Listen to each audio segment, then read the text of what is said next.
then Charlie Ward. Thank you. Ms. Leonard, will you come forward? Name and address for the record, please.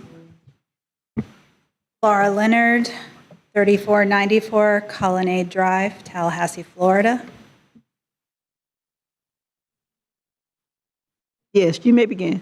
Good afternoon, Madam Chair and Board of Directors. My name is Laura Leonard, and I am a founding member and current executive director of Tally Robotics. We're coming to you to ask you to consider our request for a non-competitive economic development project proposal. Our funding request is for $100,000 to allow our organization to continue to grow our operations by securing space in either the downtown or south side areas of Tallahassee. Tally Robotics provides and promotes educational and competitive opportunities for pre-K to 12th grade students in science, technology, engineering, art, and math using FIRST robotics programs. Our vision is to bring FIRST programs to as many students as possible in the Big Bend area of Florida and to partner with local tech companies to develop pathways to tech internships, apprenticeships, and jobs following high school, trade school, and college. Tally Robotics aims to become the Big Bend hub for K-12 robotics education, igniting the passion for engineering and science in our future workforce. We are committed to implementing FIRST programs because of its whole person approach to engaging students of all ages. It is more than robots. We use project-based learning, core values, and community service to build our future leaders and problem solvers. Students develop soft skills for a 21st century workforce such as leadership, teamwork, public speaking, time management, budgeting, marketing, and conflict resolution. Tally Robotics is the only organization in the Big Bend offering this progression of programs. We currently consist of 9 competitive teams, 7 volunteer board members, and 24 coaches and mentors. Board members, coaches, and mentors easily serve a combined total of over 2,800 volunteer hours per season. Through competitions and outreach events, we have impacted over 7,500 people. The events we provide and support, including the Tallahassee Regional at FAMU, brings in teams from outside our community. Those teams stay in our hotels. They spend money at our local establishments while they are in Tallahassee. Our challenge has always been space. 10 years ago, we met in our house and other coaches' homes.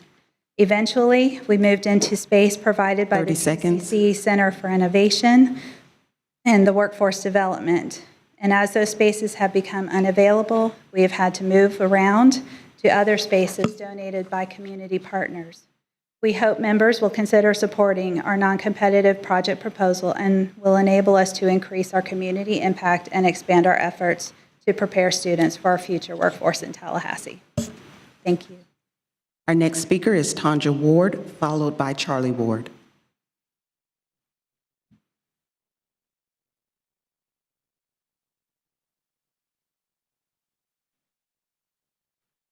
Name and address for the record, please. Tanja Ward, 3768 Longfellow Road, Tallahassee, Florida, 32311. Charlie Ward, 3768 Longfellow Road, Tallahassee, Florida, 32311. And we're together. I know we got called separately, but we're together. Hopefully, that's okay. We're thankful for this opportunity to share this exciting vision. Of course, my name is Charlie Ward. This is my wife, Tanja.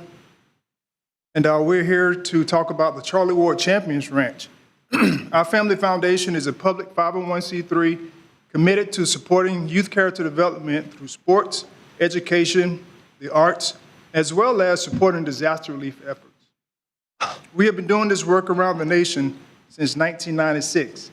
Our vision now is to create a hub where youth sports thrive, where community events bring us closer, and where people of all ages gather for a healthier, more connected life. We have been tirelessly working towards this vision with our diverse board and a team of advisors who are successfully serving their communities. Research makes it clear that while today's youth are digitally connected, they are in fact disconnected and in a loneliness epidemic. They have knowledge gaps and they don't have access to the type of facilities that exist in other communities hours away. The Charlie Ward Champions Ranch will be an oasis to help youth and families discover their unique path to becoming lifelong champions. Here's a glimpse of what we envision. We have met with and engaged teammates around the nation to be a part of this vision. We're committed to working with local organizations, schools, and businesses to complement, collaborate, and maximize our impact and resources. The ranch will serve as a nurturing ground for young people, providing top-notch coaching in sports, the arts, STEAM, and literacy education, and opportunities for personal growth in state-of-the-art facilities. And since we're a digital-first world, we will have a digital platform. The ranch will host a myriad of community events, from cultural festivals to health fairs, creating a sense of togetherness where everyone will feel welcome. Physical and mental health are a part of the heart of the vision. There will be counseling center, fitness classes, and programs that promote healthy lifestyle and emotional well-being. Versatile indoor courts, turf spaces, and flexible spaces will cater to a wide array of sports and recreational activities. From basketball to soccer, yoga to line dancing, we aim to have something for everyone. This is a huge undertaking, $26 million in all, but it can be done when we approach it in phases. We are engaging supporters nationwide to secure funding and have already had conversations with interested corporations. We've retained a grant research group, and we have begun feasibility studies with individual donors who are responding favorably. Your support for a capital investment of $4 million to help build the indoor multi-sport turf facility will pair well with other supporters. We have a sustainable model our consultants helped us develop, which will allow both fully and partially underwritten fees for underserved youth. Youth sports is a growing industry and is very stable, so now is the time to invest in the future citizens of Big Bend. As for location, we've encountered zoning challenges at the property we have under contract, but we're also considering another property. Either way, this vision is unconquerable. In fact, setbacks only fuel our determination to find the perfect canvas to build this essential community resource. So, here's where we are. We will soon close on land, and we're raising funds with hopes of breaking ground February 2024 for a spring 2025 grand opening. We believe in the transformative power of sports, wellness, and community. Thank you for going on this journey with us. We look forward to celebrating the opening of the Charlie Ward Champions Ranch, with each of you. Together, we will cultivate a community of lifelong champions. Thank you. Thank you for your presentation. That was our final unagendaed speaker. Thank you. We've had two groups come requesting funding. Madam Blueprint Attorney, would we discuss that during director's discussion? Yes, Madam Chair. Oh, okay, thank you. And if, I guess the two groups, if you have written proposals, you can provide those as well. Okay, let's move on to our consent agenda. Ms. White, are there any items that are pulled? Yes, Madam Chair. Item number 1 was pulled by Director O'Keefe. Okay. And then, are there any objections to the other consent agenda item? Move acceptance of the consent agenda item remaining. Second. Thank you. Is there any opposition or any discussion? All those in favor, let it be known by saying aye. Madam Chair, Okay, before so you let's close the vote, discuss- before you close the vote, can you check and see if there are I any think there may speakers? be a Oh, I'm sorry. Is there a public speaker? No. She said it wasn't. Never mind. Okay, so the vote passed. Commissioner, Okay. I think Wait, excuse me. Not for item 1. I have a speaker for item 3 and 4. okay, but I think No, nothing. we're not on 3 and 4 just yet. We're on the consent agenda. One item was full.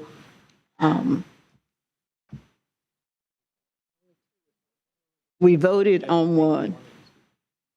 So now, I believe Commissioner O'Keefe asked for the item to be pulled. What item? Madam Chair, Okay, yes, I'm sorry.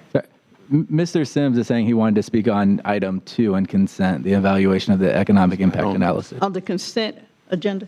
Yes, ma'am.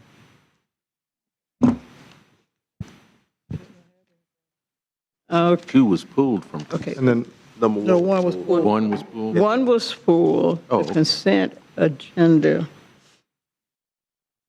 We voted on 2, and it passed, right?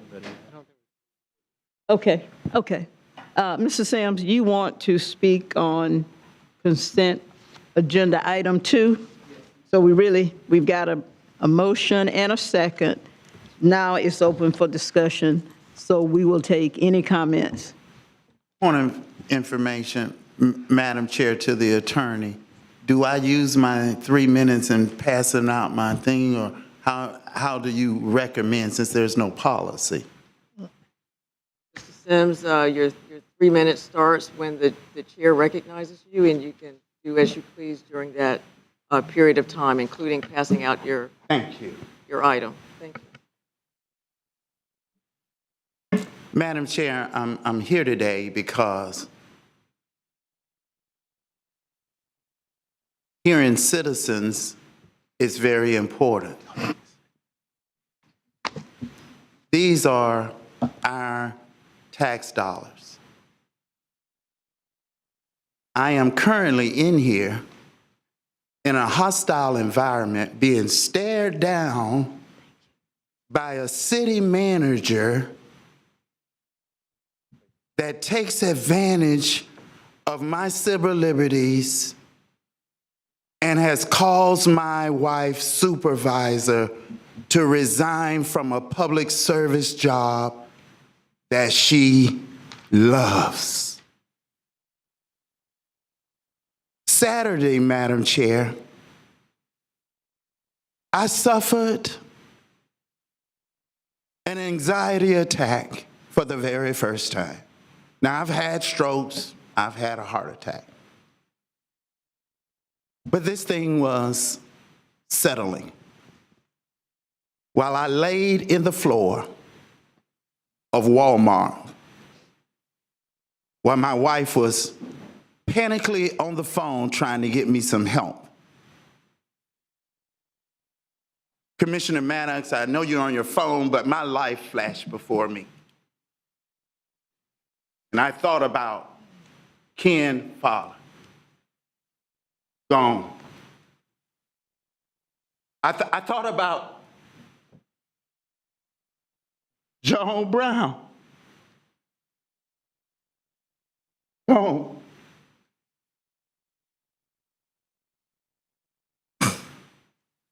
Madam Chair, and I even thought about my wife and my kids while I was gasping for breath. And these people, Commissioner David, they were just saying, you need help.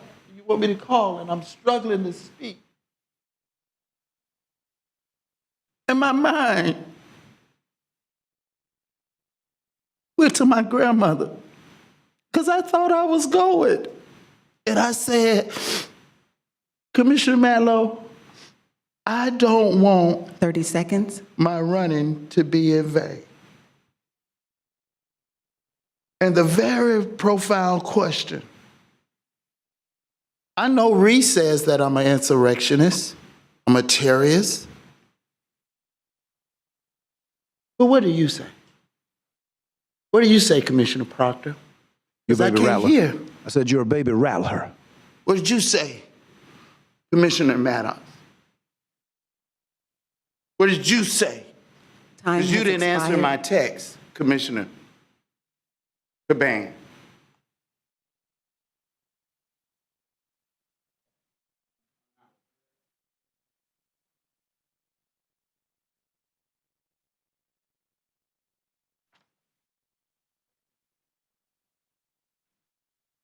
That was our final speaker on Agenda 2. Thank you, Mr. Sims. Now we have a motion and a second to approve consent item number 2. Is there any other discussion? If not, all those in favor, let it be known by saying aye. Aye. Any opposition? Thank you. Now, consent agenda item number 1 was requested to be pulled by Commissioner O'Keefe. So Commissioner O'Keefe, you have the floor. Thank you, Madam Chair. There on our page 13 of our packet, there's a recording of a motion that was made and voted on that I believe needs to be corrected to accurately reflect what the motion was and what we voted. The motion as read and restated during the meeting was any change order over $1 million must come before the IA board. Aggregate total per project, $5 million. Anything over, change orders over that must also come before the IA board for approval. And that is what we voted on, and that's what is read in the, if you watch the video. And unfortunately, somehow the minutes show that the motion was to amend the change authority language to allow the place director the authority to approve change orders up to in the million, when I believe part of that discussion actually was specifically not including that. And so I just wanted the minutes to be updated to reflect exactly what the motion stated and restated at the meeting was. Thank you. Thank you, Commissioner. So basically, you're saying the language in here regarding allowing the place director certain authority was not part of your motion? It was Commissioner Caban's motion, Commissioner Matlow's second, and a 10-0 vote. But yes, that the language of allowing the place director authority was not in the motion. Was not in your motion? No, it was not in Commissioner Caban's motion at that meeting. Oh, I see. Okay. Madam Clerk? Okay, you got that? Yes, ma'am. Well, I will entertain a motion to accept discussion. I'm sorry. Commissioner Caban. Thank you, Madam Chair.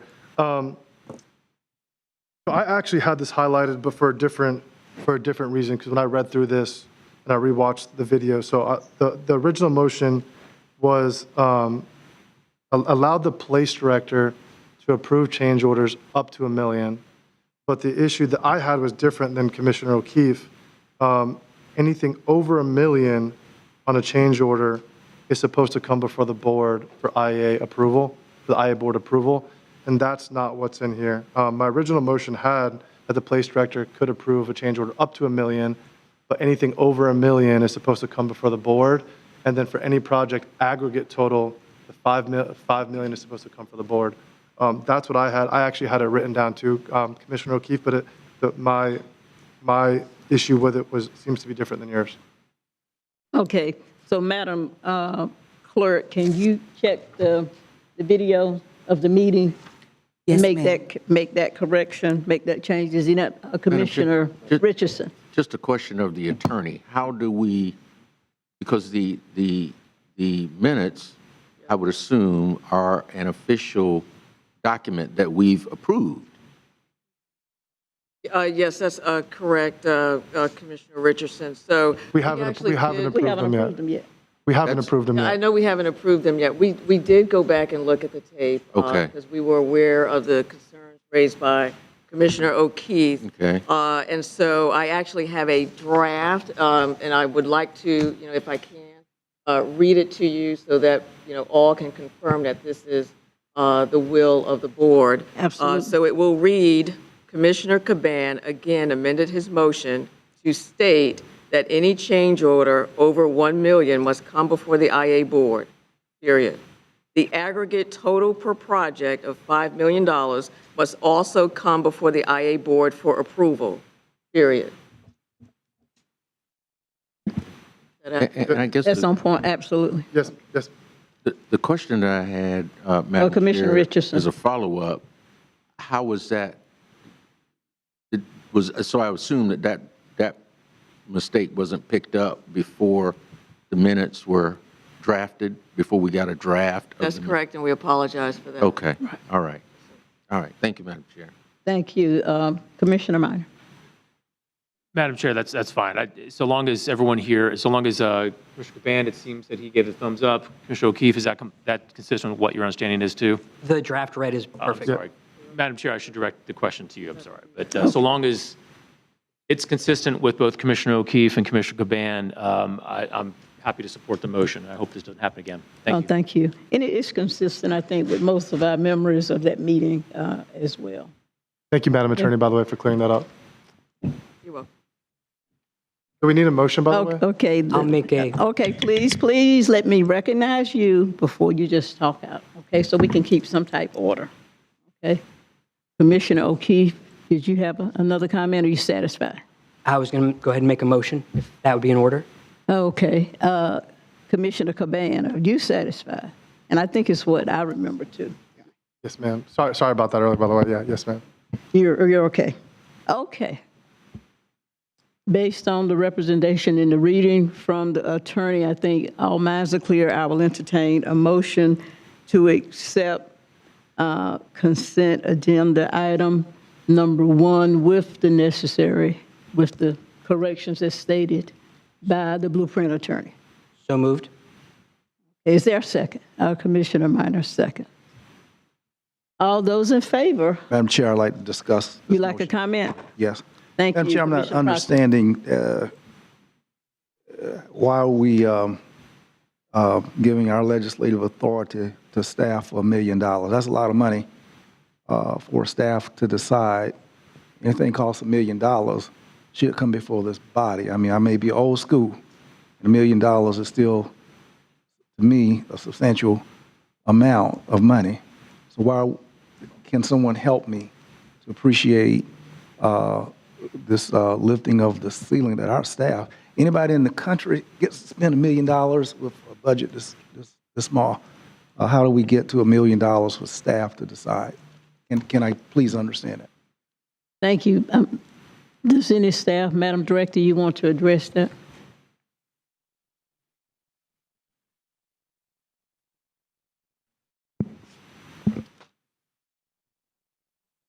The construction projects for the Blueprint Infrastructure Program are varying in scale, and we have different contracts going on at different times throughout the Blueprint program.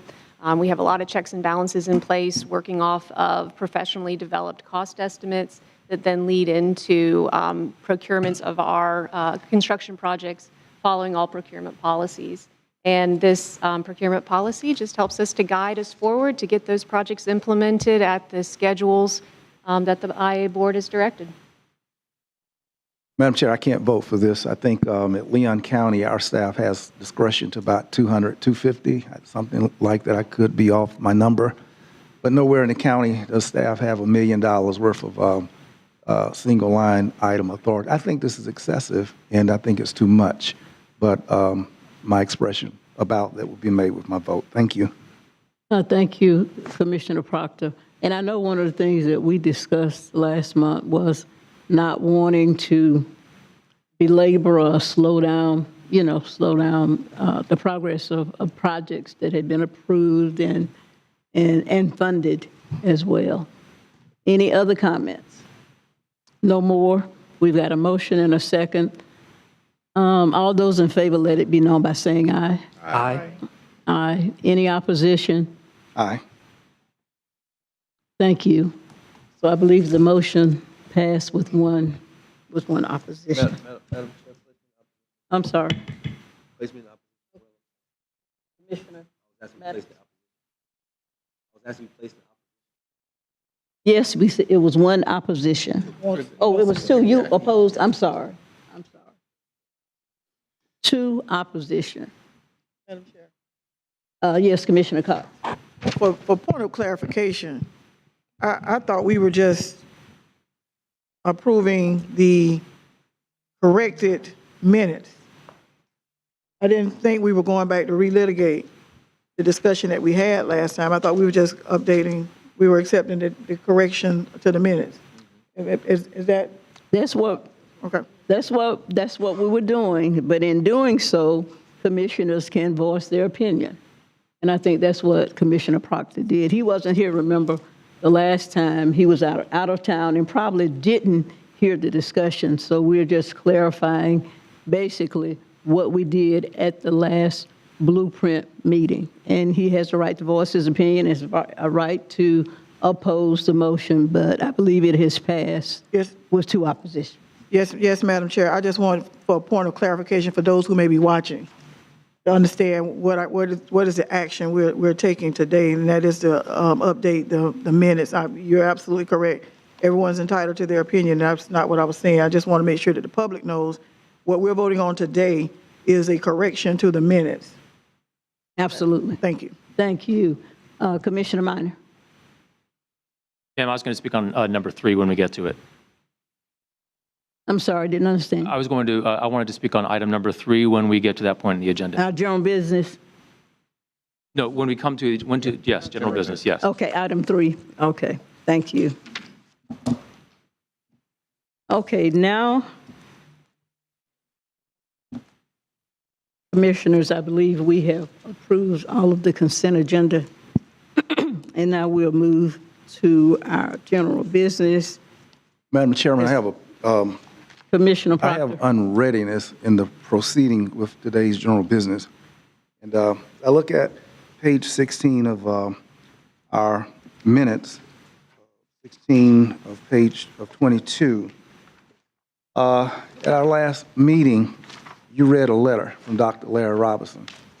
And Commissioner Williams-Cox, according to our minutes, moved to direct staff to work with FAMU evaluate the funding request for Bragg Memorial Stadium. It was my sense that the urgency of the ask, as well as my sense that this would be on our agenda tonight, I'm completely flabbergasted that this is not a part of the agenda. And I need to understand what part of what this board asked for was not understood and what obstacle may have prevented an expeditious review of Dr. Robinson's request. I'm asking as a point of information. A point of information. Does staff want to address Commissioner Proctor's comment? Mr. White? Absolutely. Director Proctor, we have been in close coordination with Florida A&M University on their request. They've provided some additional documentation, and we're in the process right now of scheduling a meeting to go over that with them. It was just a matter of their schedules and our schedules kind of working together, but we'll be reviewing it as expeditiously as we can. But it was a matter of them providing us additional information and being able to schedule a meeting with them. I just happened to have spoken with probably the official, and it was my sense that it was their sense that they had satisfied all asking points in submitting documentation as staff has requested. Say that the request from Dr. Robinson is one of continuing urgency. And for instance, the need of which not a single soul at a football game at the homecoming could make a telephone call out of a stadium. An emergency call, no kind of call. The little building is attracting a lot of attention, but we continue and we must continue to help. Madam Chair, I'd like to see a date specific that at our next meeting that these matters get worked out. These people right down the street, y'all right down the street, they not cross the world. This needs to happen. I'm asking, Madam Chair, that I want this on our next agenda item. And if there's objection from this board, please accept my admonition as direction that y'all bring us something to look at with respect to their request for Bragg Stadium. Thank you, Commissioner Proctor and staff. You anticipated our next meeting. That will be an agenda item. Very good. Okay. In addition, before we proceed, Madam Chair, we have an agenda item number 4. And I'm not, as I look at agenda item 4, in our minutes. Okay, Commissioner Proctor, you want to wait until we get to number 4? No, I don't. I want to, looking at minutes that Commissioner. Oh, the minutes? I'm looking at these minutes as we begin our meeting to see how the Bethel Baptist proposal for affordable housing locations, et cetera, is here. And I did not see it integrated in the item 4. So as before we get there, I like to know in advance. It gives everybody 10 seconds to get ready. Where is Bethel's ask, and how does it factor in the framework of affordable Okay, I think Director Bowers can address that, Very good. where it is, the status. Thank you, Madam Chair. Director Proctor, we did receive an application from Bethel Missionary Baptist Church for a proposal requesting $760,000. At the time, we evaluated it and looked at our policy, the non-competitive application process, and we knew that we were coming back today to have a more philosophical conversation about affordable housing and to determine the IA's direction for affordable housing using surtax funds to facilitate affordable housing. The proposal that we received did not align with our strategic plan nor our targeted industry study. So we asked Bethel to hold off on submission until we could get past this and receive further direction from the IA board. Okay, I want to put a point right there because I need to know how it gets integrated into going forward. So thinking integratively, it looked like Bethel, it might be left at the train station. It's not going to be on board, and that can't happen. Thank you very much. I'm through. Thank you, Commissioner Proctor. And I think when we look at when we get to item number 4 very shortly, we'll look at the parameters for OEV as well as infrastructure, and then we as a board would make a decision about going forward, and I think that will impact that Bethel proposal. So we'll get there. We'll get Very into good. the Thank you weeds. very much. Now, I believe we're on general business. Mr. White, are there any speakers on the general? Yes, Madam Chair. Yes. Our first speaker is Chuck Goodhart, followed by Christina Omren, then Bill Wilson. What item we on? Thank you. You may come forth. 3. 4, okay. We're on general business, Agenda item. number 3. Name and address for the record, please. Chuck Goodhart, I'm at 1233 Ludderlow Road in Woodville. And Commissioners and Madam Chair, thank you for the opportunity. I'm here to answer any questions about why I might be applying for the Citizens Advisory Committee. And to give you a little bit of an idea about my qualifications, my training is in basic science and in applied science, in botany and in urban forestry, and a little bit of aquatic ecology, some pathology, soils, and statistics. I kind of like being in school, but I had to get out, and after a stint with the U.S. Forest Service, I was the production manager for Tallahassee Nurseries, and then I became the urban forester for the city of Tallahassee, first one. So I was there, and I was going to work a year, because I was going to go on venturing. Well, 29 years later, I retired with the city of Tallahassee. I passed on my responsibilities to others who would do different things and probably better than me. But one of the things I missed, and the thing that kind of got me up in the morning to go to work, was serving the citizens of the city of Tallahassee and Leon County. I really enjoyed doing that. I also had a lot of fun. I had a great job.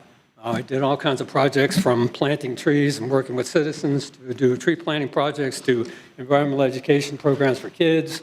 I did seminars for the development community to talk about how to protect trees during development, developed a green space acquisition program for the city, worked with my county colleagues to work on canopy road management, wrote grants and acquired parks and developed parks, and did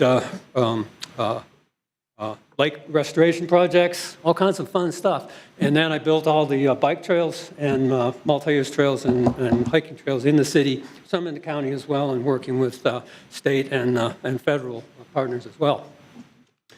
But, you know, we did our jobs, and we tried to do the best job we possibly could. We wanted to have the best parks. We wanted to have the best trails in the country. And our little motto was that excellence is what we do. And I went to a meeting with the Citizens Advisory Committee, and I went to the dedication of the Debbie Lightsey, and I've seen all the projects, you know, that I've read about in the news.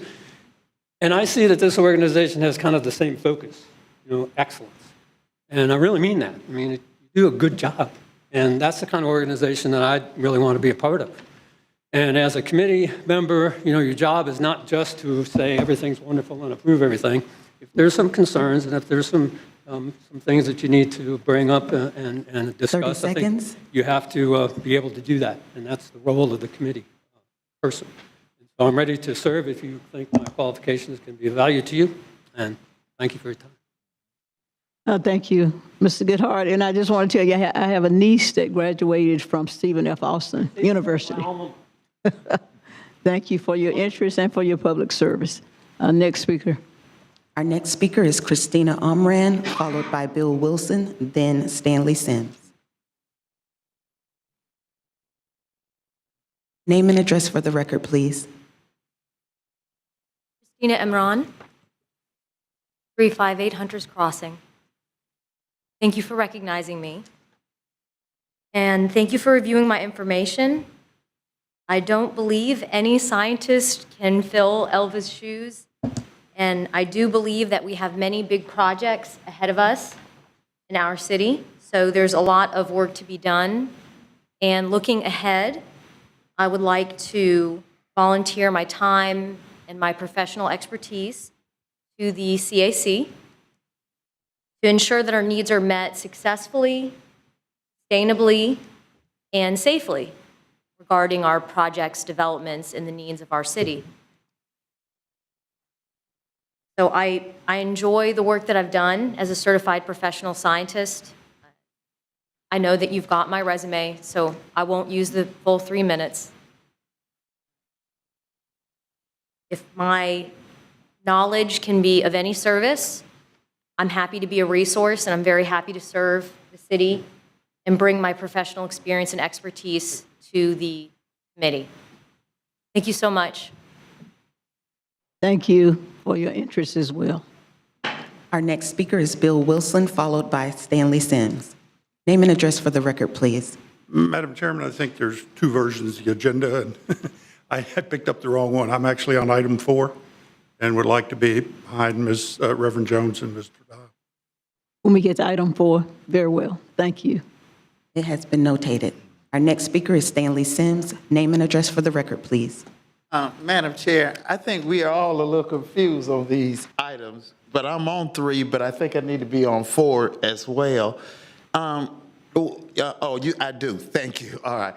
I'm Stanley Sims, 1320 Avondale Way. I really wanted to speak about this here is because I'm a little concerned, and I think that I'm asking this board to give us a little direction for the problem that has occurred. Even listening to Commissioner Proctor today has really kind of confirmed my fear. And one of my fears is the new go-to now is Blueprint. You need something? Well, we ain't got it, but go to Blueprint. And so what I'm concerned, and I'm not knocking affordable housing, because I think affordable housing is something that I think could be a contributing factor for Blueprint. But I'm getting a little concerned, and I love myself some Charlie Ward. Woo-woo! You know what I'm saying with me? And I love myself from FAMU. I do, but when I see all of these here sports complexes come up, and these things are not cheap, I'm not kicking them. Let me say this again. I'm sick, y'all, so don't beat me up. I'm not kicking them. But what I am asking Blueprint to do is to guide the need. They need to be able to categorize for year 2024. We've got this much for athletic investment. We've got this much for housing. We've got this much for big developers. And we've got this much for small developers. Oh, I hate calling myself a doggone developer.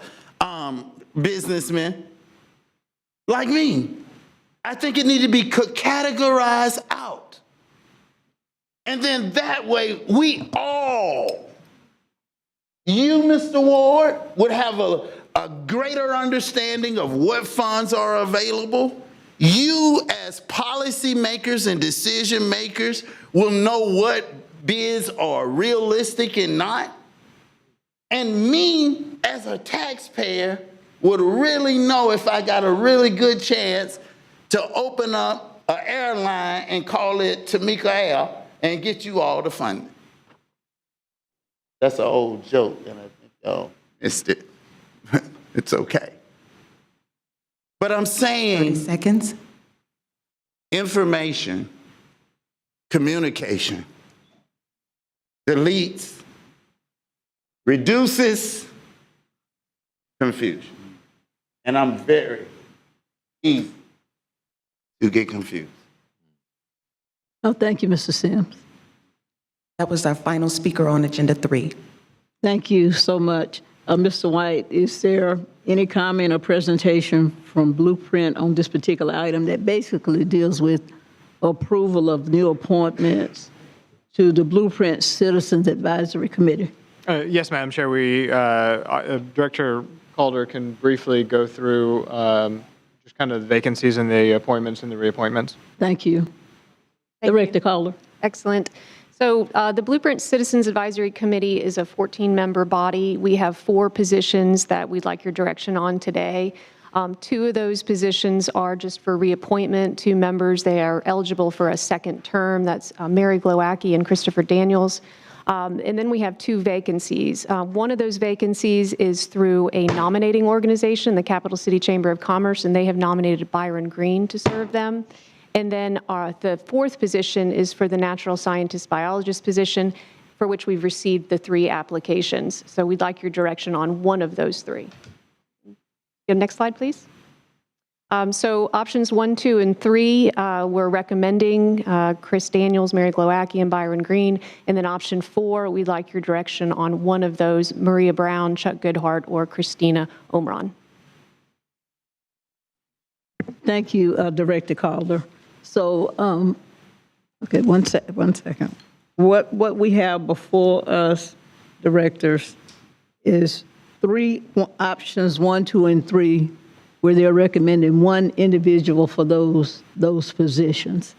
And then for option 4, we have 3 very well qualified applicants who are all environmentalists.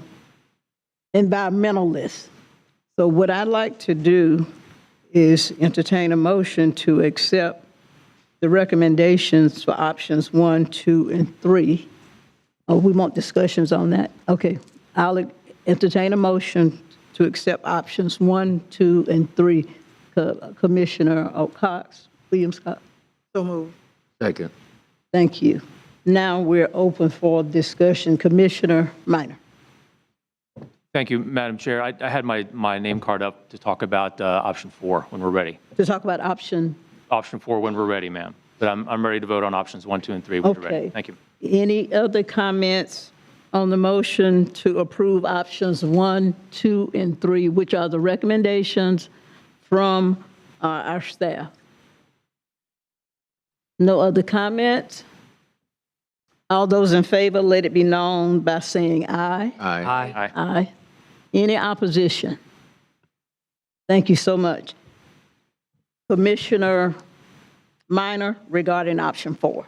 Thank you very much, Madam Chair. On option 4, I wanted to thank all the applicants. All 3 of them have got great credentials, and I want to thank Mr. Goodhart and Ms. Omron for coming here and speaking today.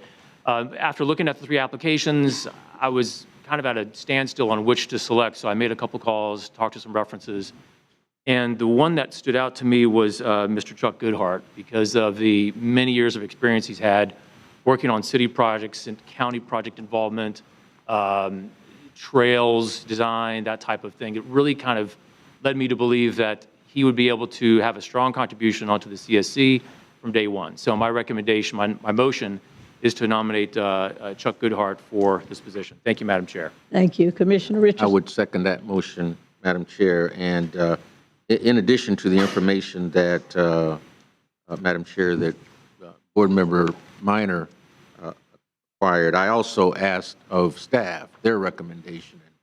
That was the feedback I got from them. In addition to going over his credentials, being highly impressed by his credentials and his presentation here this afternoon, as well as the staff recommendation. So I would second that motion. Thank you, Commissioner Richardson. Are there any other comments before we vote? And I also want to just commend Ms. Amaron and Mr. Goodhart, both for coming to speak to us. I read the resumes, their information, and it's very impressive. And so I think the fact that they're all environmentalists, they're concerned about wetlands and just the overall environment is a testament to the quality of applicants that we have to fill those roles. So we are ready for a vote. All those in favor of the motion, let it be known by saying aye. Aye. Any opposition? Hearing none, congratulations, Mr. Goodhart. Now, let's move on to our second item under the general business. Is consideration of the use of local sales surtax revenue for affordable housing. And I think that takes us, to item 4. Mr. White? No, first, do we have any speakers on that item? I'm sorry.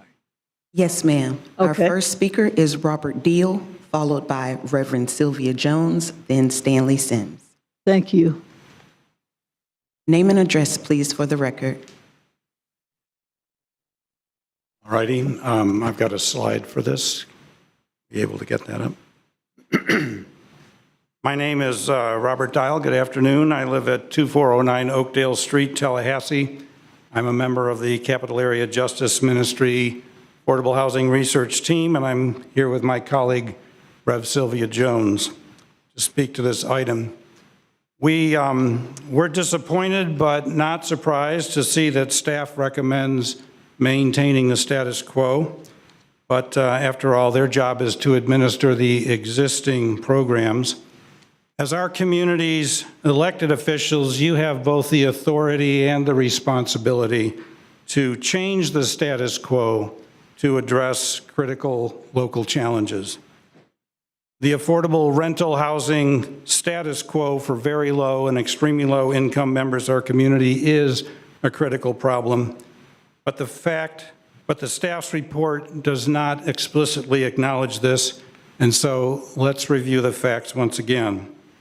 This chart, which is displayed on the screens, many of you have seen before, depicts the latest data on the City Housing Division's dashboard, including the Bradford Lakes development for which the County Commission has just recently approved bonding.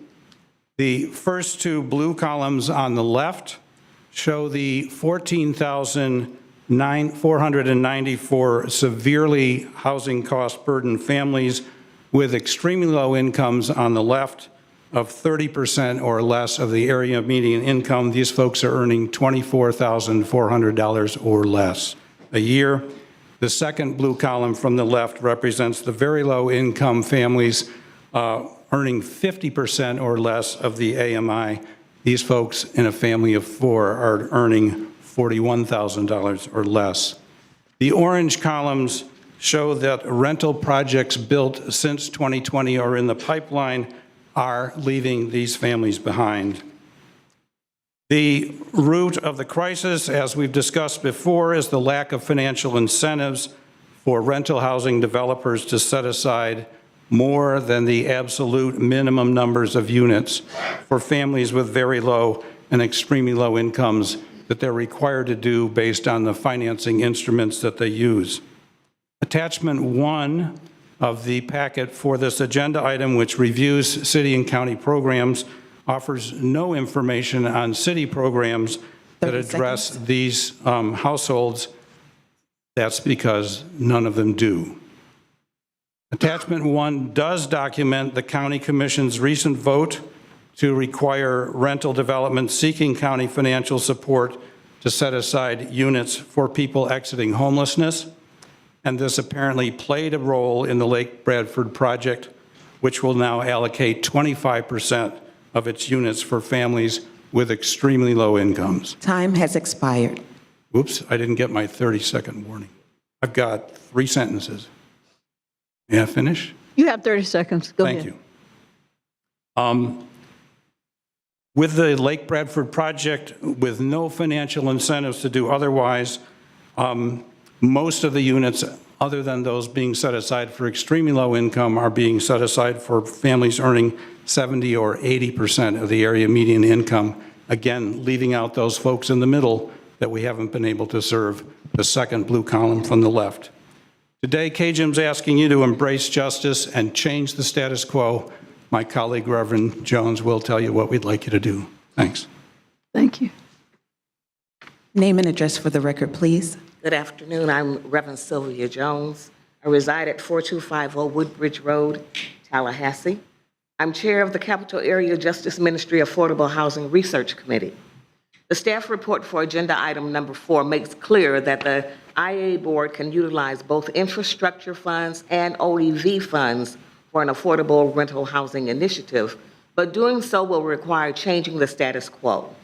Choosing to allocate some OEV funding from the Future Opportunity Leveraging Fund to provide affordable rental housing to retain the extremely low and very low income members of the workforce.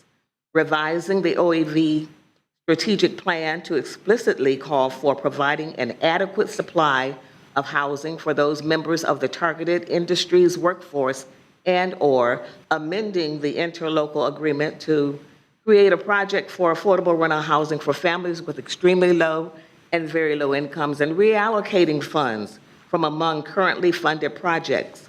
KJM recognizes that the funds likely to be available through OEV are very limited. We believe that reallocating some of the projected increases in infrastructure funds offers a better prospect for realizing the goal of the $25 million needed to produce approximately 500 new rental units within mixed income developments that can be afforded by the families with extremely low and very low incomes. We urge you to adopt a motion today directing staff to initiate the process described in the report to amend the interlocal agreement to create an infrastructure project for this purpose. As part of that process, KJM recommends that the city and county administrators work together to convene a workshop of affordable rental housing experts, practitioners, and stakeholders.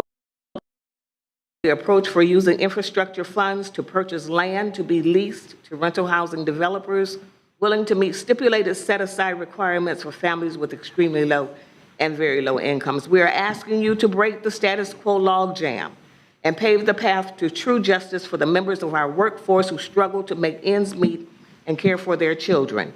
We hope to be able to report to several hundred members of our 20 congregations at our annual network assembly this evening that you have stepped up to meet the challenge. Thank you.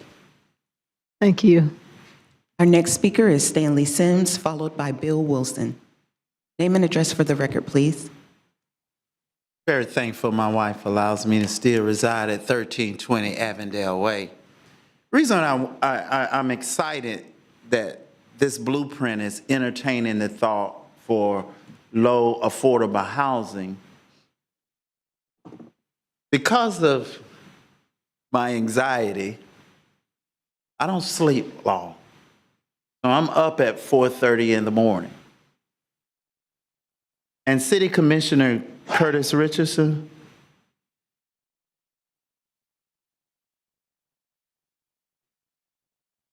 City Commissioner Curtis Richardson, when I get up at 4:30 in the morning, right there, Mr. Welch, in that same Walmart that I fell out in Saturday, up by the trash bins, you would find sometimes about 4 or 5 cars strategically spread it out.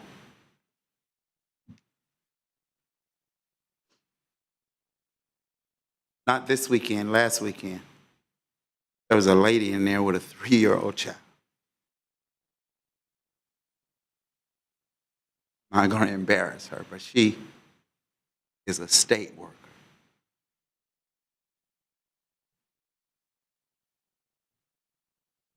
She had a choice.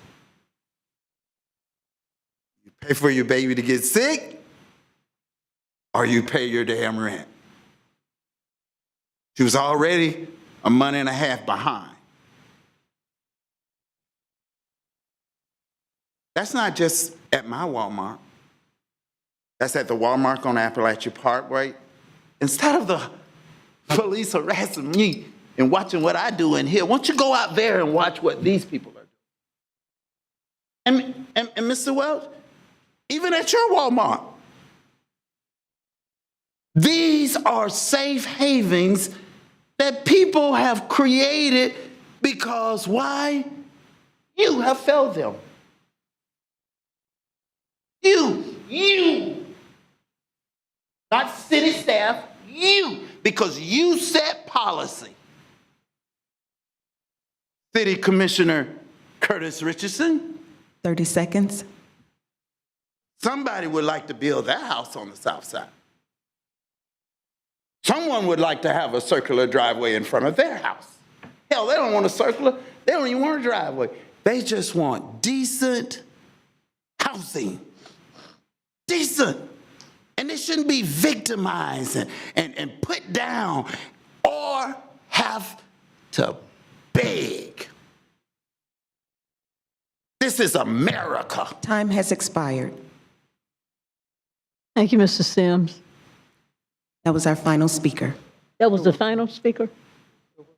I thought you said one more. I'm so sorry. Our last speaker is Mr. Bill Wilson. Name and address for the record, please. Bill Wilson, 1816 Old Fort Drive in Tallahassee. I wear a lot of hats today. One, I'm the president of Graceful Solutions, which is an affordable housing developer. I'm the previous chair of the City-County Work Group on Affordable Housing and currently the chair of the Housing Leadership Council. And I also have worked with CAJM's low-income or affordable housing research group. I have a long history of disappointment in trying to get affordable housing done in Leon County. Back in 2016, the work group made several recommendations to both county commissions. You adopted it, and much of those recommendations, you've done nothing about it. One of those was to provide a recurring source of revenue to support the Affordable Housing Trust Fund. That didn't happen. You were also asked to amend the inclusionary zoning ordinance in order to include the whole county, lower the limits, and include rental housing. Had you done that in 2017, think about the percentage of low and very low income rental units we would have if all the people that have built multifamily developments since 2017 had to include those. They're not there. We've got a shortage of like 14,000 units on the low end, and we need some help. Clearly, you've got the legal ability to use the sales tax money to buy land to support the development of affordable housing, and you use the economic development money to support some other things like infrastructure on the front end of development. It may not meet your current targeted industry study, but it clearly is within each of your items in your strategic plan are addressed, and affordable housing development produces about $11 to $1 investment in terms of economic return. So you've got a chance today to do something different. This is not the answer. This is the beginning of the process to be able to maybe get the decision about 6 months down the road. And we just ask you to get the ball rolling and direct staff to come back to you at your next meeting with an agenda item to at least be able to consider this sometime in the middle of 24. Thank you. Thank you, Mr. Wilson. Is that our last speaker? Our final speaker is Terrence Henson. Name and address for the record, please. Good afternoon, Commissioners, Board. Terrence Henson, 107 Young Street, Tallahassee, Florida, 32301. Thank you for this opportunity. I'm here to speak and ask the Board to look favorably at the item that we're discussing now, item 4. The request is unique, and we're prepared to speak with OEV at any time to discuss our role in this. And I'm speaking as a citizen and as a realtor. But the problem of affordable housing is not a unique issue. You have a willing and able partner in Bethel Baptist Church that wants to, and Pastor Dr. Holmes, seek creative ways to alleviate this housing issue. The church has a great track record, has a great team with Donald Gray as the architect of this endeavor, and Roger Wynn with Moore Bass, who's the engineer of this as well. The church owns the land. We're not asking for a lot, but we're asking for the city's assistance to help us move this process along. We don't have the answer. You all don't have the answer, but together we can create a better environment for our citizens, and that includes affordable housing. By allowing this request, you can help Bethel lower its costs to build 150 affordable housing units in the city of Tallahassee. You all are known for being an innovative group. The fact that Blueprint 2000 was even created to assist this city is unique in itself. Curtis Richardson, you were one of the original members of that committee, and we thank you for your service. I thank all of you for your service. But we're here to assist, we're here to help. We're asking you to vote favorably on this particular item. Thank you. Thank you, Mr. Henson. That was our final speaker. Thank you so much. Mr. White, does your staff have a presentation? Yes, Madam Chair. Directors, we have a very brief presentation. Blueprint Director Calder will review the permissible use of the infrastructure funds for affordable housing. Then OEV Director Bowers will talk about the permissible use of the economic development funds for affordable housing. And then Blueprint Attorney Dawson will talk about what other communities in Florida are doing. And then we'll look forward to your discussion and direction. Thank you.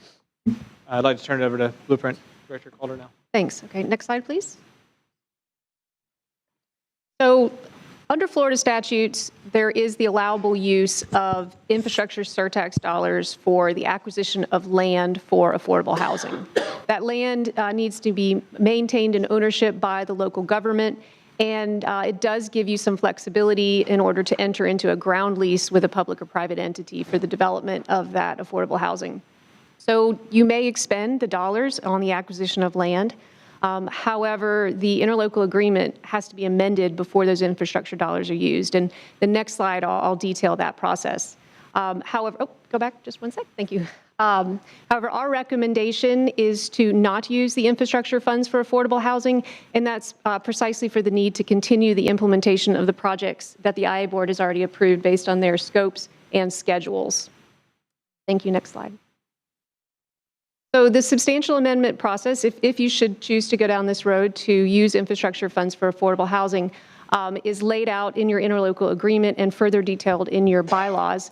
But it generally includes holding 2 public hearings, and then you would need to consider the recommendations of our Citizens Advisory Committee, our Technical Coordinating Committee, and the Intergovernmental Management Committee. And then typically at the final public hearing is when the IA board would consider the vote to change the interlocal agreement to include a project for affordable housing. And at that place, you would need to have a supermajority vote for all of the county commissioners sitting as a body and the city commissioners sitting as a body. So that means that all the county commissioners would have to have 5 votes in favor and the city would be 4 votes in favor.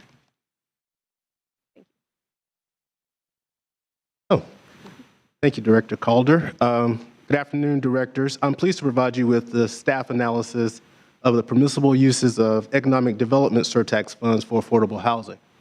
Florida Statute 212.055 states that the IA may use economic development surtax funds for economic development projects having a general public purpose of improving local economies, including the funding of operational costs and incentives related to economic development.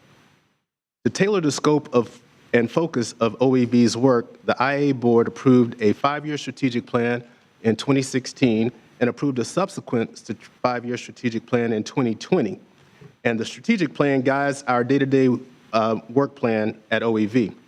Also in 2018, the IA board accepted the targeted industry study to further refine the focus of OEV's economic development activities, policies, and funding allocations. Affordable housing is not identified as an objective in the strategic plan or the targeted industry study. Next slide, please. The use of economic development surtax funding is not legally precluded. However, as I stated before, affordable housing does not align with the strategies outlined in the strategic plan and is not incorporated in the targeted industry study. Staff recommends that the IA board accept this report and do not use economic development surtax funds for affordable housing. Using economic development funds for affordable housing will reduce the funding for business attraction, incubation, recruitment, and expansion activities designed to create high-wage jobs. Should the board decide to use economic development surtax funds for affordable housing, OEV policies can be updated by action of the board to identify affordable housing as an eligible project. Projects could then be evaluated using the updated policies and funded accordingly.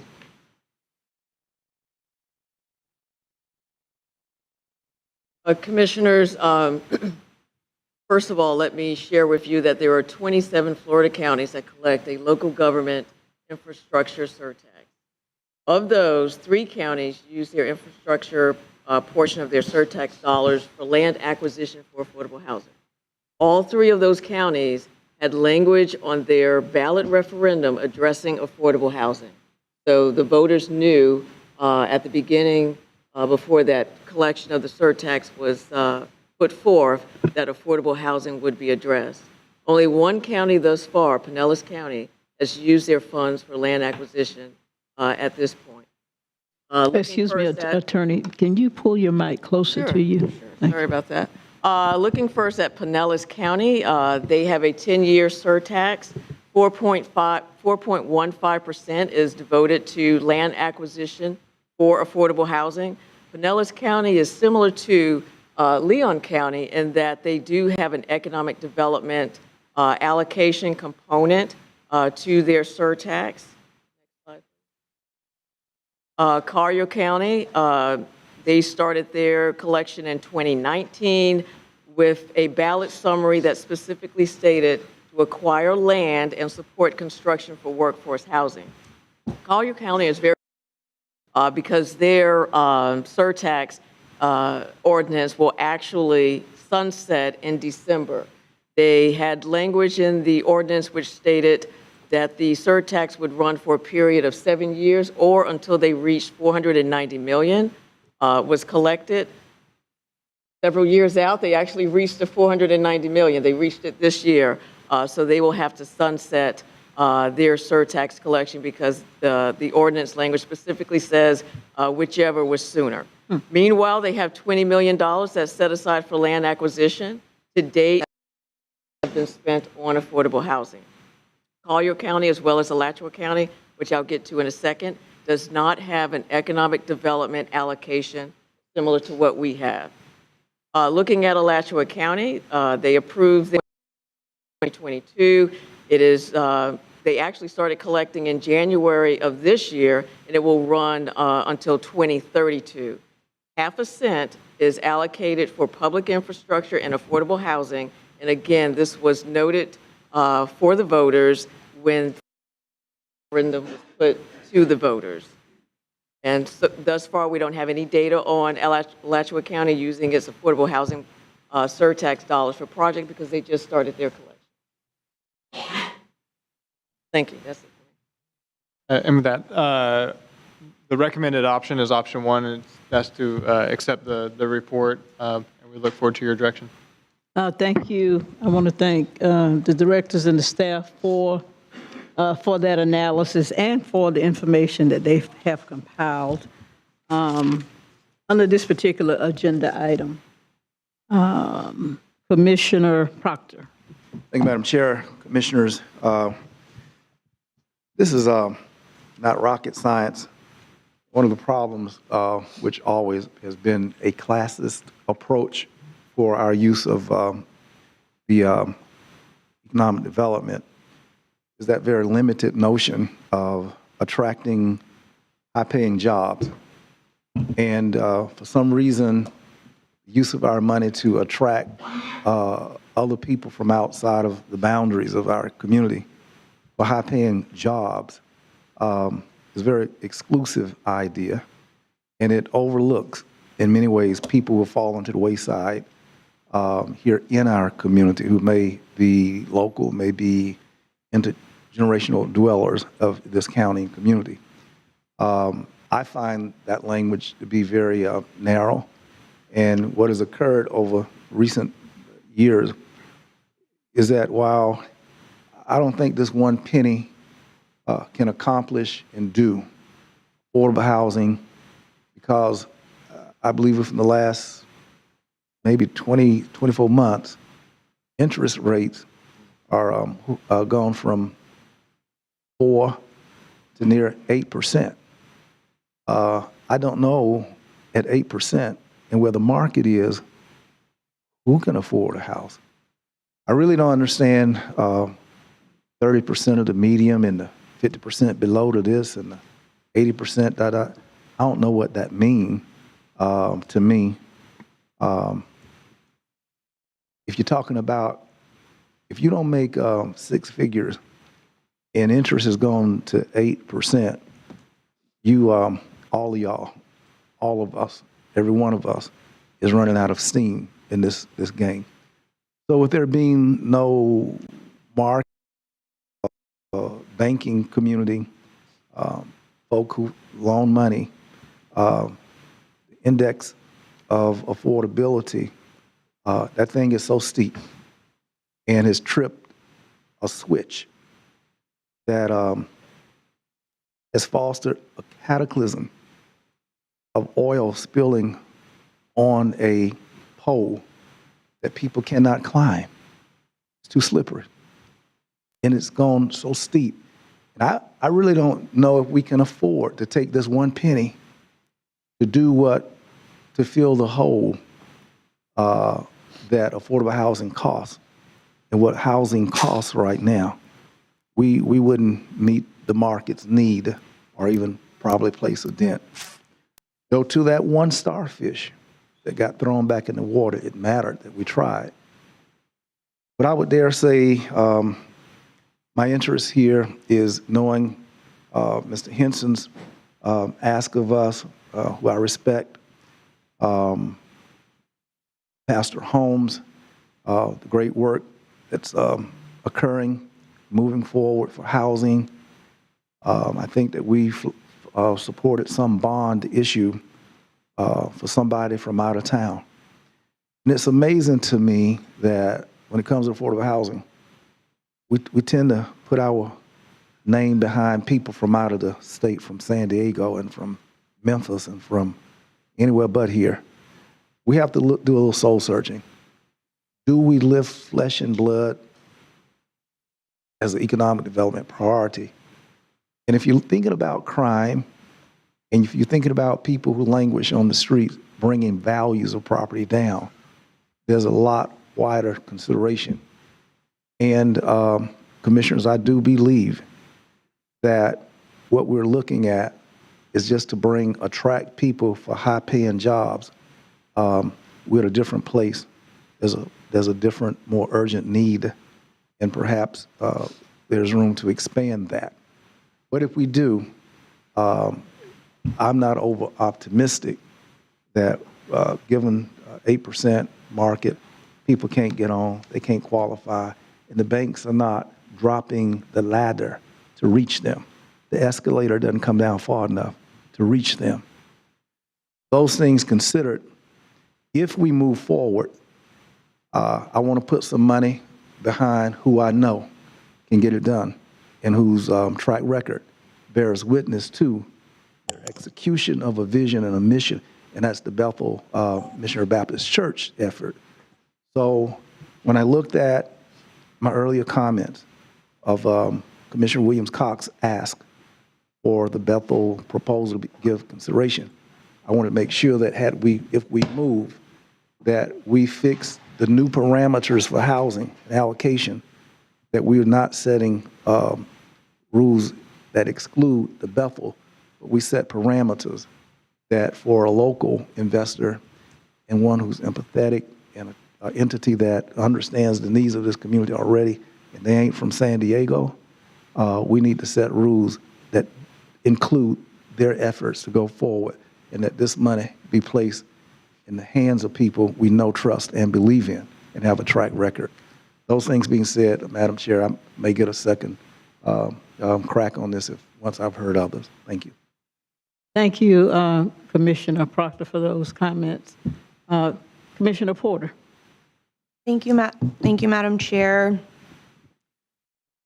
I agree with a lot of what Commissioner Proctor said. I think that, just as an anecdotal example, when we talk about retaining local talent, retaining young talent, I know so many people who I graduated with. It wasn't even, it's been 12 years now or so. A lot of them decided to stay in Tallahassee because at the time, and even still now, it was more affordable than moving to other mid-sized cities or other large cities. We've had discussions about different priorities and different needs. I wasn't on the board at the time, but when COVID hit, I know that those who were here at the city and the county and Blueprint made adjustments to meet that need.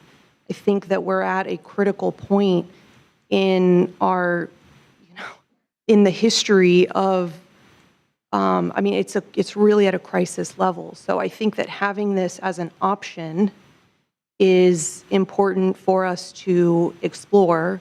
It doesn't, if we move forward today, it doesn't mean that we'll move forward with making a substantial amendment, and it doesn't mean that even if we do, that we will fund a project. But I think that I don't see why we wouldn't have that as an option for us. So I'm ready to make a motion if you would entertain one. Are you going to make your motion now? Sure, yeah, I wasn't sure. I wanted to make sure. Yes, I would make a motion that we do move forward with the substantial amendment process to include affordable housing as a, an element that we can fund. Second. And just for clarification, Commissioner Porter, is your motion directed to the infrastructure funds? I think that matters. Am I correct, Director? Yeah, White? it does. Is it directed to the infrastructure funds or the OEV funds? I would say both. Both. Madam Chair, we would also like to, as part of the motion, include option 1 as well. Sure, and accept the report. Okay. So it's been moved and it's seconded by Commissioner O'Keefe. Commissioner Richardson. Thank you, Madam Chair. As Mr. Henderson said, my history with this goes back from the very beginning, the original Blueprint 2000 committee. When this city and county were growing at a rapid pace, and yet the infrastructure was not keeping pace with that growth. Basic infrastructure, roads, sidewalks, water, sewer. And a group of us came together representing the business community, neighborhoods, community organizations. It was well represented.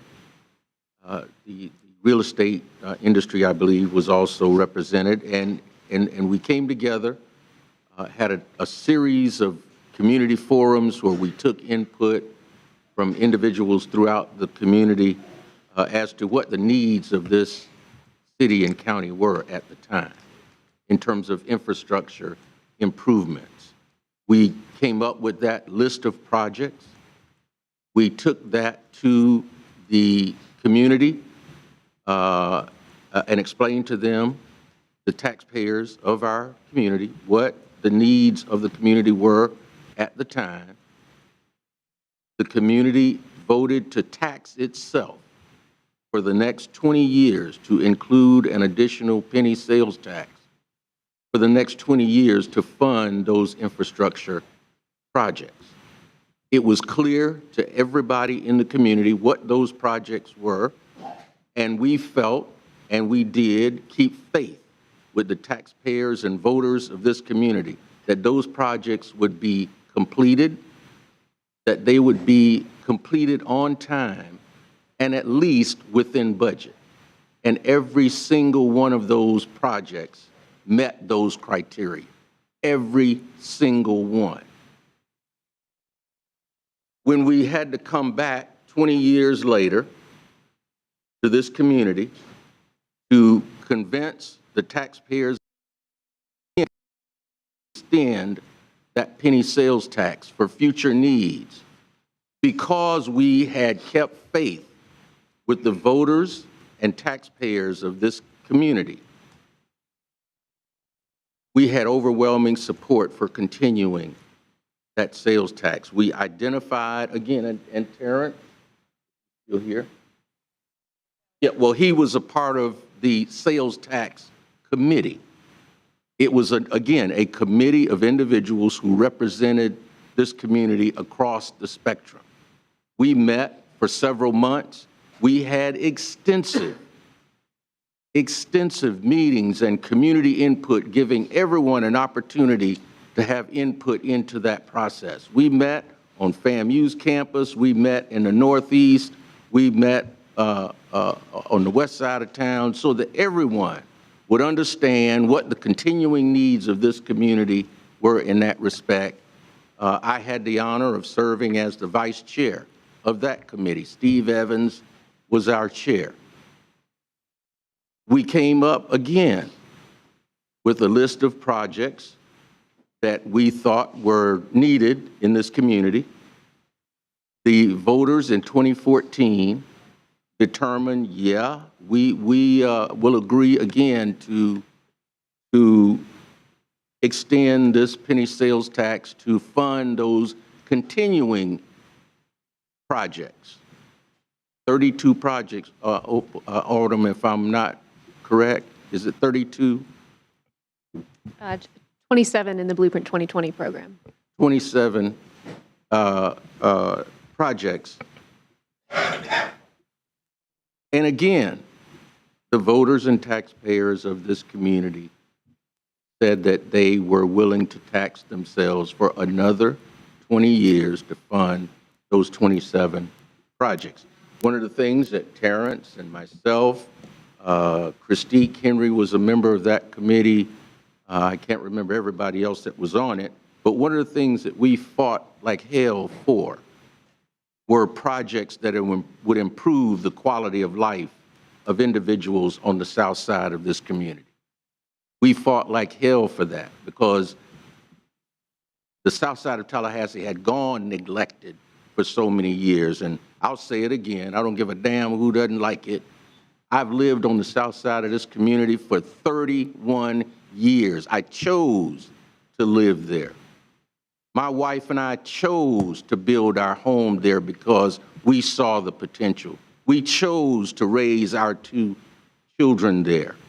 But I knew, and that's why I ran for the city commission, that we needed improvements to improve the quality of life for those residents who lived on the south side of town.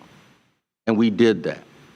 And a majority of the projects, right now we're looking at, Autumn, how many in total projects are we looking at for the south side of town? 17.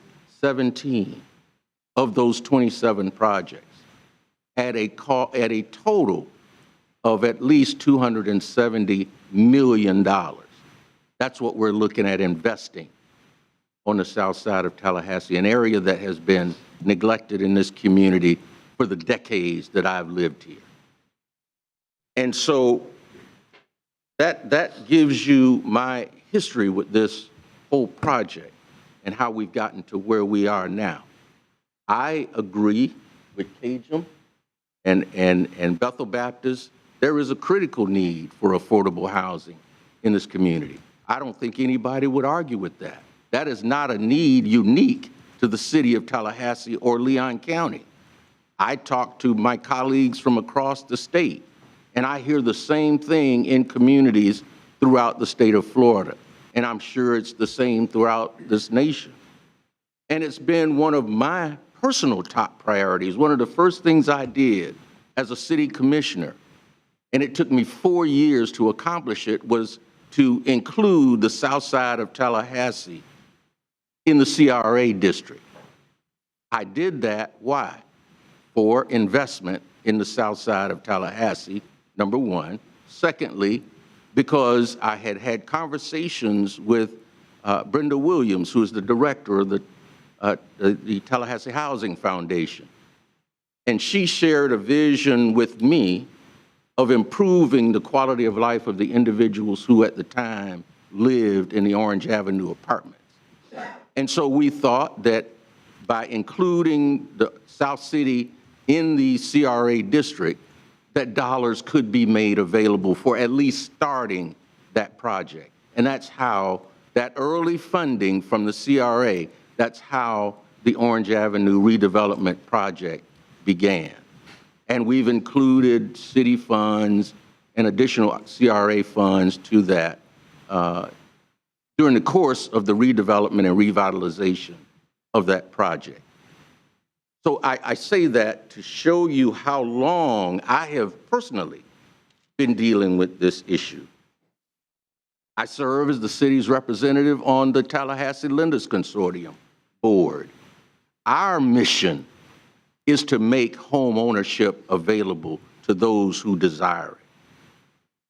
And we go to great lengths to do that. Karen Miller, our executive director, our board, a phenomenal job in addressing those issues in our community.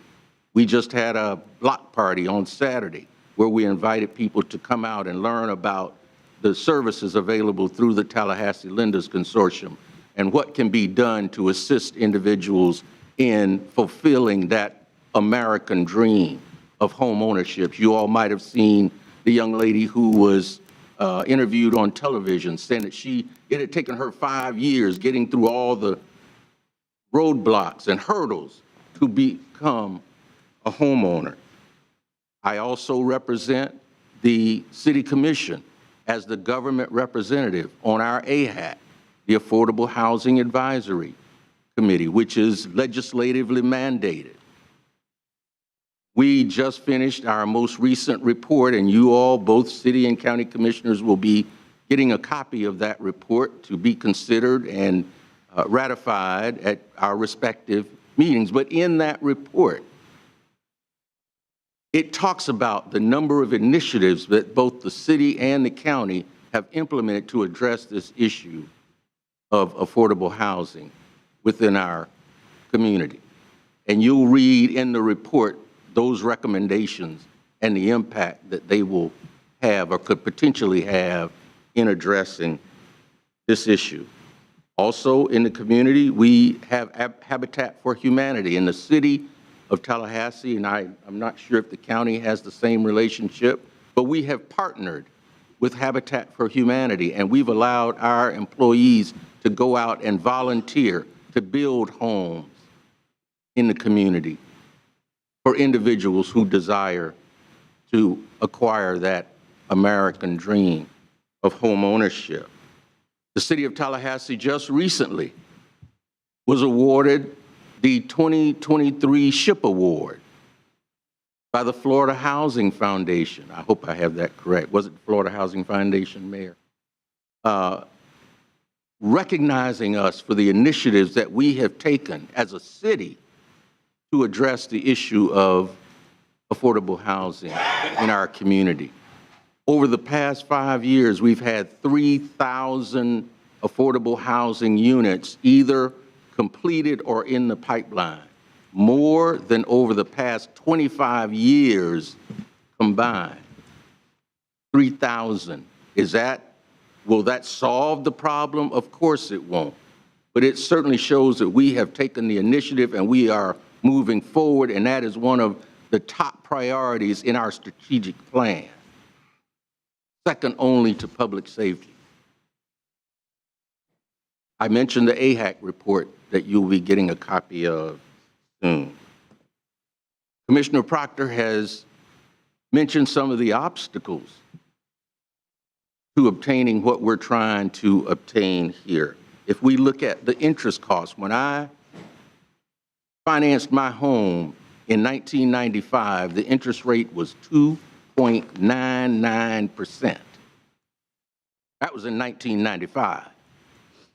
The interest rate currently, as Commissioner Proctor pointed out, 8.5%. That probably would have forced me out of the market if I was buying now. I may not have been able to afford a home, this kind of home that I have. We all know, because of COVID, the impact that had on the cost of building materials and the availability of those materials, not just the cost, but the availability and how that impacted the cost. So that too adds to that affordability equation. And then finally, the land availability. You know, right now what we're looking at is infill development in Tallahassee and Leon County. Most of the available land for housing is in the northeast part of town. So how are we going to make that land available for affordable housing and interest the developers in wanting to build in those areas? So I say all of that to say this. I think we need to look carefully at what we're doing here, because it's going to have a long-term impact on what, I mean, we've already got people in the community now saying, what in the hell is that Blueprint Committee doing? We don't know what they're doing. They're just giving money like it's theirs for the taking. So we need to make sure that we don't lose faith with the voters and taxpayers of this community by inappropriately, and I won't say inappropriately because that's probably not the right word, but just not keeping faith with what we went to the voters and taxpayers of this county and told them that we would do with these funds. And so if it's anything that's going to detract from what we promised the voters and taxpayers in this community, I can't support it. And that's coming from an individual, as I've outlined here, whose top priority from the time I came to this commission has been this issue of affordable housing, and it will continue to be. But if this is where we're headed, I can't support it and lose faith with the taxpayers and voters of this community. Thank you, Madam Chair. Thank you, Commissioner Richardson. We always intrigued by your historical analysis, and we certainly appreciate your public service that you've given to this community for many years, as you've just stated. Commissioner Williams-Cox. Thank you, Madam Chair, and thank you to the Dean, and thank you for that history lesson. And you're right, we want to keep faith, but we also need to keep pace. And there are things that are happening. It has never happened before. And far be it from us to sit here and pretend that we don't see it happening. And we've got to start with the man or the woman in the mirror. And I think that the time has come, and that the voters would agree, because some of them are those who are in need, that we need to be creative. We need to be innovative. We need to do some things that will help them meet the challenges of today. 20 years ago, we may not have seen this coming. We didn't see COVID coming. We didn't see a lot of things coming. But for us to sit here and not recognize that affordable housing is low income, low rent, low housing is an issue in our community. And we're addressing it at the city of Tallahassee as much as we can. The county, you're also addressing it as well.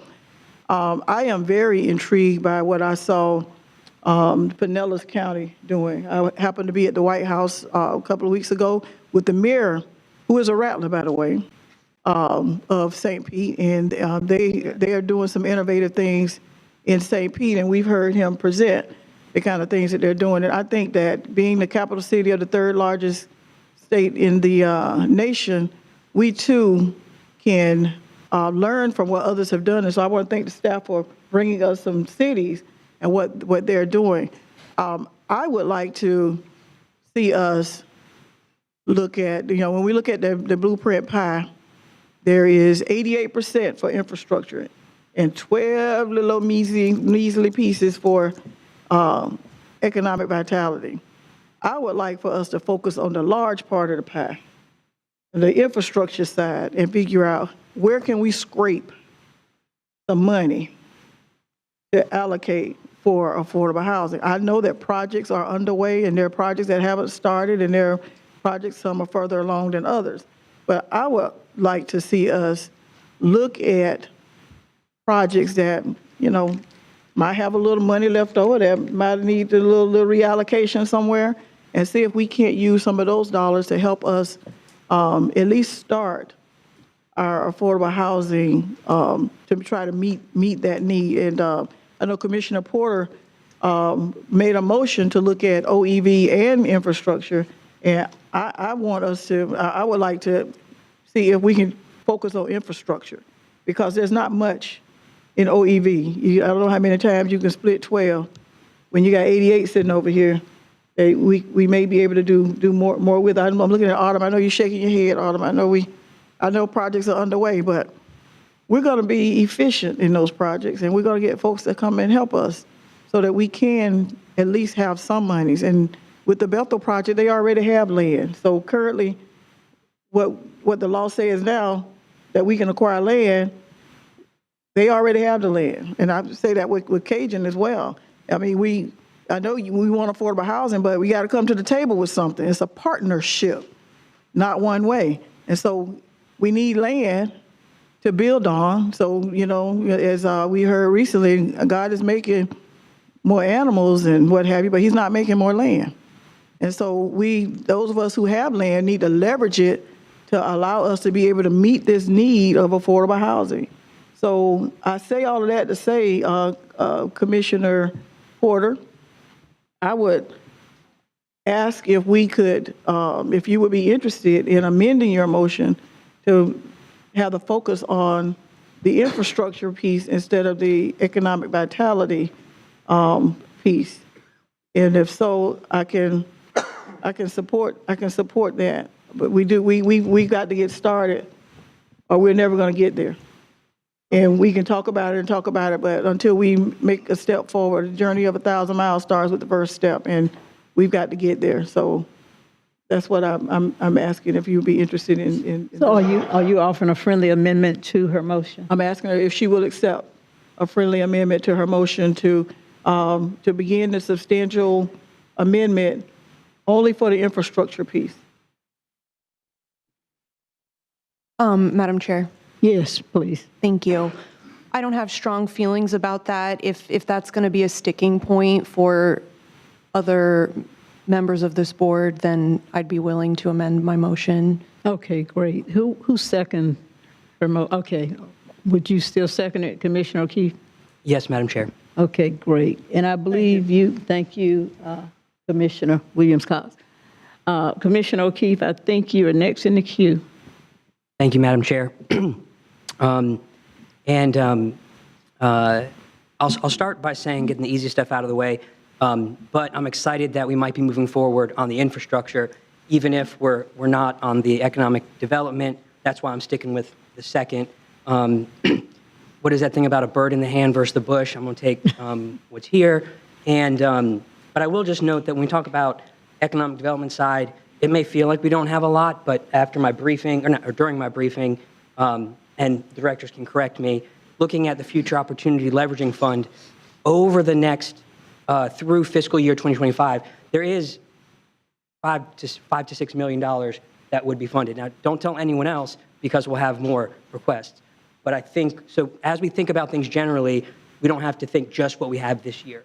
That's all. So, but to the infrastructure piece, I'm really excited about this. And I want to first thank staff, even though I disagree with the recommendation. What this did was a very good job of bringing examples and really being open and saying, here's what you said you want, here's what others did, and here's what we've done.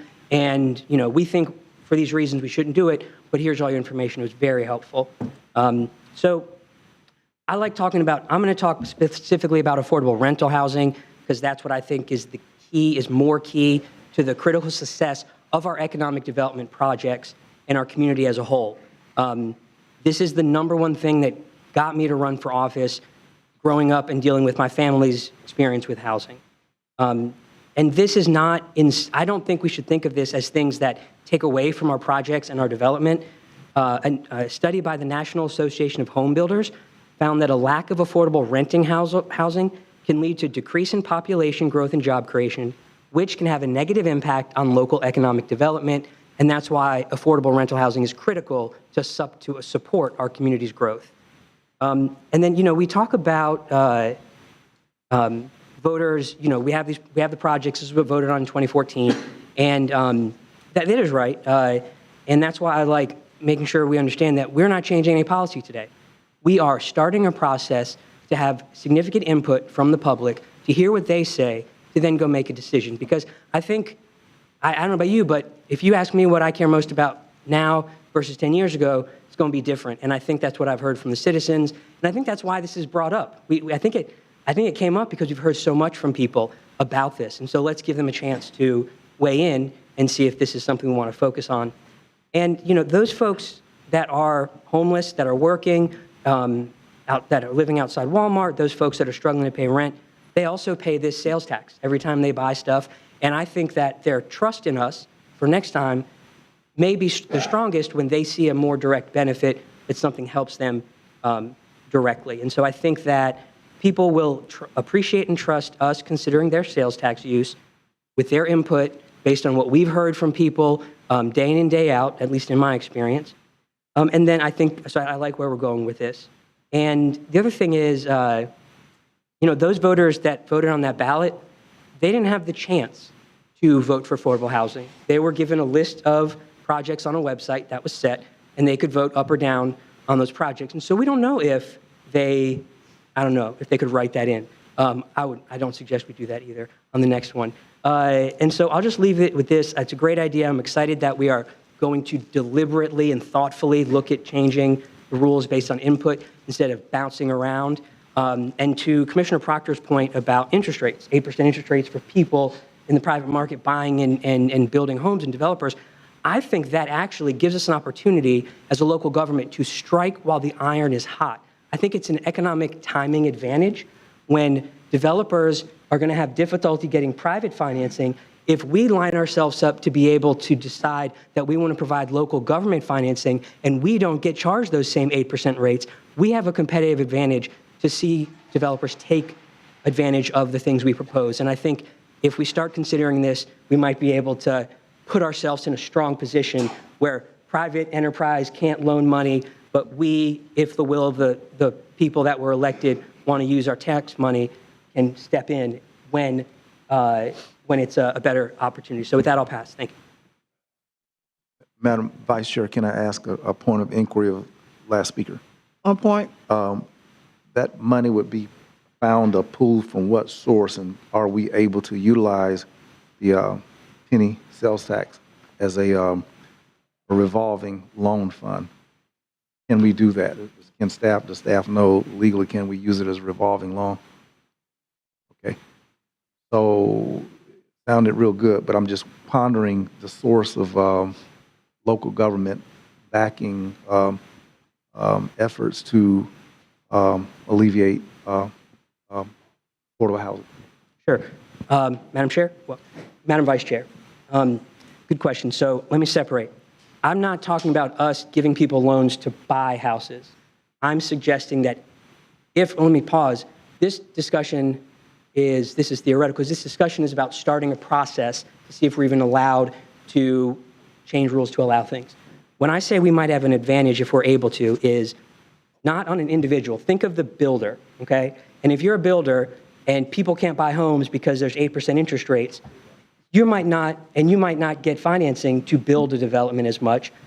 And instead, so you're deciding, I'm not going to build as many regular houses for people who can't get 8% interest rates. Mm-hmm. If at the same time, local government is saying, we've got $5 million that we are going to use to buy land for someone who wants to build affordable housing on it and then collect rent from it, they may say, oh, I'd rather build that because the government, who doesn't have to borrow that money because the taxpayers are paying it, if we, in interest, the builder might say, oh, I like that opportunity better because right now the investment opportunity. Now I'm deep into economic opportunity theory, and if you want, you can just ignore everything I said and think about whether you think we should start. No, it whet my appetite of interest, and that's why I wanted you to delve a little further. I'm not an investment type guy, so that language is not just familiar, but I was trying to follow where you were going, so thank you for sharing.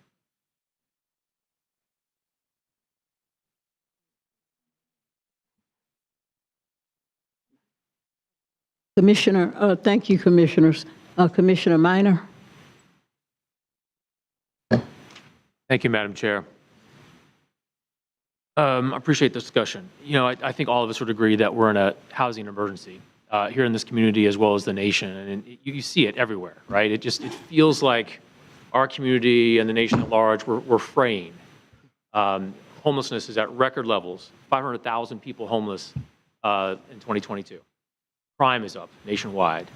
A lot of that has to do with affordable housing shortages. Fact. So I think we all understand the urgency of this issue and the necessity for us to deal with it. We need to proceed very cautiously on this because the voters didn't explicitly vote for blueprint dollars to be used for affordable housing. It doesn't mean that we're prohibited from doing so.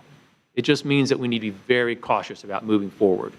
And I would like to ask Blueprint, I believe that the other three counties, Collier, Pinellas, and Alachua, all had affordable housing expenditures for their sales tax on the ballot. Is that correct? Okay, so we would be the fourth county in Florida going forward with this if we did, but the only county that did not have an explicit referendum on the ballot where voters approved this. I'm just saying that because we need to move very, very carefully and cautiously because the trust and credibility that we have with our voters is everything for Blueprint, everything. Couple things.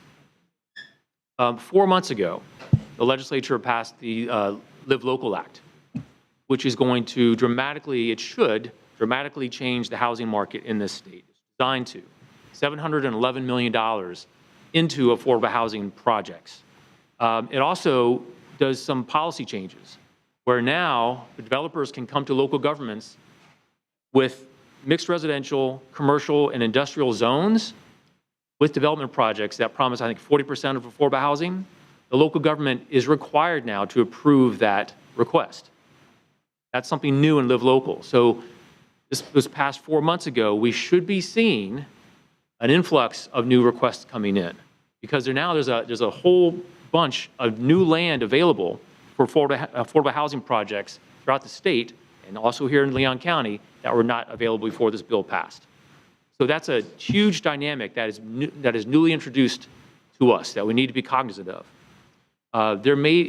If this thing should move forward, we should be asking our staff how Live Local, how these policy changes and how this money might help us leverage this new policy, or how will Live Local help us take advantage of the current situation with our policy, with all the work that the city and the county affordable housing.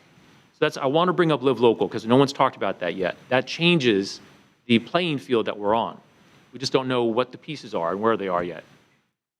Two things I want to request on this motion.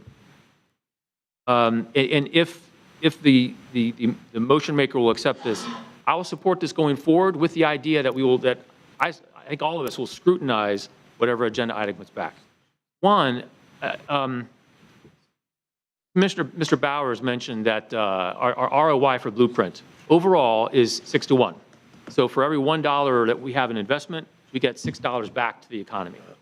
I think Mr. Wilson said that that affordable housing investments pay off at 11 to 1.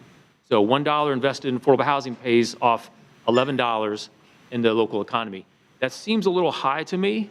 So my question is, to staff, Madam Chair, is would it be possible or feasible for us to do an economic analysis of this type of policy something is akin to CIFA. I don't know if CIFA's model would allow this type of analysis, but is there a way where we could come back at a future date and take a look at the economic benefits, the ROI that Blueprint would have should we move forward on this? And that's a question, Madam Chair, I have for our Thank you, staff. Mr. White.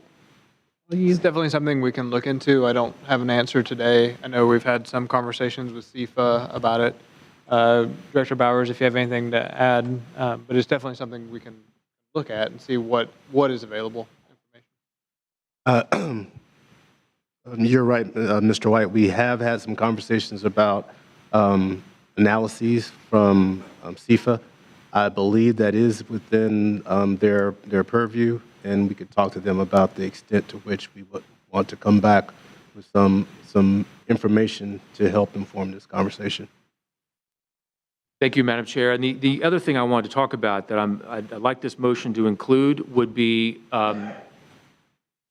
if we move forward with this, having the substantial amendment process started. That's what I'm talking about. If we move forward with having it started, we can come back and take a look at this. What I'd like to see is the opportunity cost. You know, what would we be giving up by funding this type of policy, right? I mean, both for infrastructure. I mean, well, the friendly amendment with if it's infrastructure only, let's take a look at the infrastructure availability. You know, we've got unencumbered funds that are projected to be available through the remaining life of Blueprint. I'd like to see what that is and how that matches up. Also, what might we be, I don't even want to say it, but, you know, if there were, what other encumbered projects are there? Because I think we have an obligation to our voters to make sure those projects are moving forward, especially the ones that were explicitly voted on by the voters. So I'd like to see that opportunity cost analysis comparing what this would be with the existing obligations as well as the unencumbered funds that are available through the life of the remaining Blueprint cycle. So to Commissioner Porter, if you would be willing to accept those two items as information coming back to us with this agenda item, I will support the motion. Commissioner Minor, before we get to that, let me ask staff, isn't that something that we would just ordinarily do anyway, an analysis on the impact of our current projects going forward and, you know, adversely, what have you? Wouldn't that be something that we would have to do due diligence about anyway? Right, right. Should this motion pass, we would bring back an agenda item that would include draft language for this new project description that would go into the interlocal agreement. So for each Blueprint project, it has a short project description that guides it. And so we would bring draft language back for your consideration, as well as a budget analysis analyzing what funding might be available, what the statuses of the projects are that are currently underway. And my point of Commissioner Minor is I think it goes without saying that we as commissioners directors would want that information. I don't really think the motion needs to be amended to add that. I think that's something that we would just get from staff. Madam Chair, thank you. So long as we have that analysis coming back on showing unencumbered funds projected to be available, as well as the additional allocated projects, so we can compare that. If that's part of the agenda item that would come back, I'm fine with not asking to request that for the friendly amendment. Now, the economic analysis piece, that's something I want to be very clear about as well. If that's something that is going to come back to us in the future agenda item, something that we can really trust in, I think that'd be very important. If I need to, I can make a friendly amendment to that effect. But if our Blueprint staff will say that will be part of the agenda item, I'm happy to move on. That wouldn't typically be part of it, so it would be cleaner if it were part of the amendment. So, Madam Chair, what I'd like to do is request from Commissioner Porter to accept that one piece as a friendly amendment. Madam Chair. Yes, please. May I ask a question? Perhaps to you, Commissioner Minor, or to staff. I'm not sure I really understand what the opportunity cost, like what we would be considering, because we're not talking about a figure here. We're just talking about the option. It seems like that would be something we would only evaluate if we were talking about a specific project. I mean, we could move forward with this and never approve a project or spend any money. So I don't, am I making sense? I don't understand what we would be comparing it to. I think you are, clarification, Commissioner Yes, Minor? Madam Chair, thank you very much.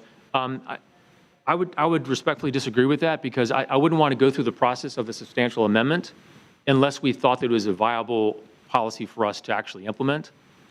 If we were to go ahead and proceed with this, and let's say the substantial amendment passes and is adopted, we will have a lot of people coming to us asking for funding for affordable housing projects alongside existing unencumbered funds, allocated projects, that we will then have to periodically, frankly, discuss and argue about. Do we keep these existing projects, or do we relinquish some of those funds to fund this affordable housing request? I think we want to have that analysis coming up here now, because if it looks like that's a decision I think I would like to make. If future requests are going to be taking money away from existing encumbered funds, allocated projects, that's going to affect my decision-making when this comes back for our approval. Madam Chair, Yes, please. I just want to clarify. I agree with you. What I don't understand is how we analyze the opportunity cost if we're not talking about a dollar amount. Madam Chair. You know, usually it would be like, okay, well, we could spend $10 million here, or we could spend it in all these other places and get a higher ROI. In this case, we're not. Of course, I assume people will want this money if we move forward, but I'm not understanding what that analysis looks like without a dollar amount. Madam Chair, Commissioner one more Minor, time. I think what she's saying is, as we get, if we go through the substantial amendment process, and as we get requests, depending on the dollar amount, then staff has something to work with, and they could bring back the analysis to us. But then you can, go ahead, you can comment. Thank you, Madam Chair. And I'll wrap this up just last time. But Commissioner Porter, I know what you're saying. What I'd like to see, and what will help me make my decision on whether or not I would, if this moves forward, if we would proceed with this as a substantial amendment, is we don't have a dollar number on what the individual affordable housing projects will request. We do have the amount for projected capacity of this blueprint cycle for the remaining amount of the cycle. So that would be the amount of unencumbered money that's available from here until the end of the blueprint cycle. So that's the money that's available. We haven't bonded it, but we have the capacity to bond that in the future should we wish to. And so I'd like to see that as part of the analysis here, because it helps us form an opinion on what possible funds will be available. If the projections are correct, what funds might be available for this or for other projects. Thank you, Madam Chair. I won't need to go back another time. Thank you, Commissioner Minor. So you're not asking for a friendly amendment to the motion that's on the floor. You're just asking them to do a projection through 2039. Well, ma'am, just to recap, so the opportunity cost analysis seems like it's part of the agenda item already. Okay. What I was asking Commissioner Porter to accept as a friendly amendment was having that economic analysis, the ROI, on what projects like this would provide to Blueprint. Right now, we have a 6-to-1. Mr. Wilson said 11-to-1, which I think is, intuitively, it seems very high to me, but I'd like to have a good, reliable economic analysis on what this type of project would provide to Blueprint in terms of its ROI. And that's not normally part of the agenda item, which is why I'm asking Commissioner Porter to accept that as a friendly amendment. Please. If I could just clarify, we have an existing contract with CFA, FSU CFA department, so we can actually just request the analysis to be done. Okay. If that helps. Thank you. And Madam Chair, if Blueprint staff believes that would be sufficient with CFA providing economic analysis, I'm fine with that too. You're okay. Yeah, but it would still be a friendly amendment that Commissioner Porter would need to accept. If they can provide it without. Yeah, we have an existing contract.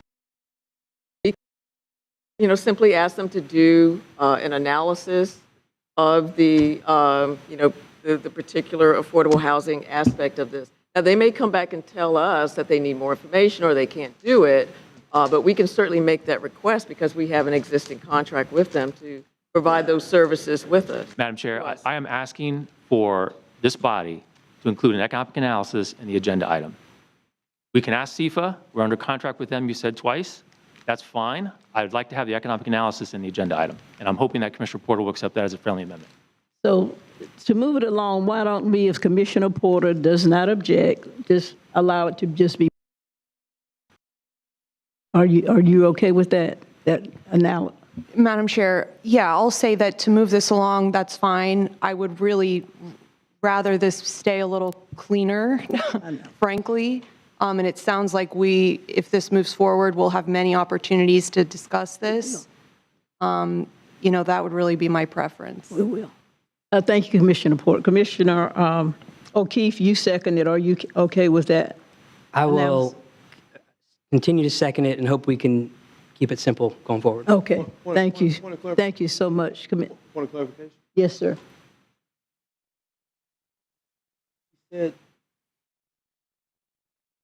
Okay, so. You're on point, right? Yes, on point. She said yes, but then she said no. I'm trying to, because you said I'll do it if I have, what I interpret is I'll do it if that's what we need to do, but I would rather it remain simple. So I kind of took that as, well, I hear what he's saying, but I don't really want to do it. I'm just kind of doing it because the chair's asked me to do it. So I'm trying to get from you, are you doing it or are you not adding? And it's just adding the economic analysis. Sure. I guess, sure. It seems like it's something we'd already do, but if you're more comfortable that we include it in the motion, I will. I'd like to hear what other people have to say about this. And in general, as the maker of the motion, it's my desire that we not pile more things on, because we're going to have a lot of opportunity to talk about this if we move forward. So that is just my preference. But thank you, Commissioner Maddox, for the clarification. Is it clear? Thank you, Commissioner Porter. I think it's clear. Thank you. The Mayor Daley. Thank you, Madam Chair. I certainly do appreciate it. It's been a very spirited debate, and I appreciate everybody's input on this. I do not intend to support the motion on the table respectfully, and I'm going to make a substitute motion at the end. Folks, this is probably the biggest decision that's come before this board since we've all been together. I mean, what we are contemplating is for the first time in the history of Blueprint, going through the substantial amendment process on infrastructure. And I just want to throw that out there. I'm loving the discussion, by the way. I really am. And there's some really good points that are being made. But this is the first time this has ever been proposed on infrastructure.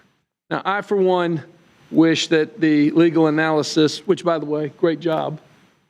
Unfortunately, it's not the answer I was looking for. I was hoping we'd have a little bit more flexibility, but state law is state law. And I appreciate the hard work on behalf of staff and where we are. At the same time, affordable housing and workforce housing is a top priority of the city and the county. And kudos to all of us for thinking creatively as we're moving forward. To the item that's before us and the motion that's before us. Commissioner Richardson, you said it so eloquently. We have made a commitment by taking this to referendum, and we have 27 projects that we have to build because it passed by referendum. Commissioner O'Keefe, I do respectfully disagree on the comment about they didn't have the opportunity to vote. In fact, we had the Citizens Advisory Council of Blueprint for 18 to 24 months have open house after open house after open house after open house. It did not make the project list. Now, to your point, times have changed. I get that as well. Fair comments on both sides. But I am extremely hesitant about opening Pandora's box. That has never been done in the history of this program, of this intergovernmental agency on the infrastructure side specifically. Now, here's another thing to keep in mind as we talk through this. Infrastructure right now are projects. It's brick and mortar. What we're actually talking about is a program. Or at least this is how I'm understanding it. If developers come before us, then there is a process to go through. It's not like Blueprint's going out and we're going to build 18,000 units, right? No, it's not our project. It's a program that is to be designed, as I'm understanding this, as we go through this amendment process that will include economic analysis, that will include how this would actually work, that would eventually end, if it passed the substantial amendment process, on the infrastructure side. Am I understanding that correctly, Madam Chair? I believe you are, Mr. Mayor.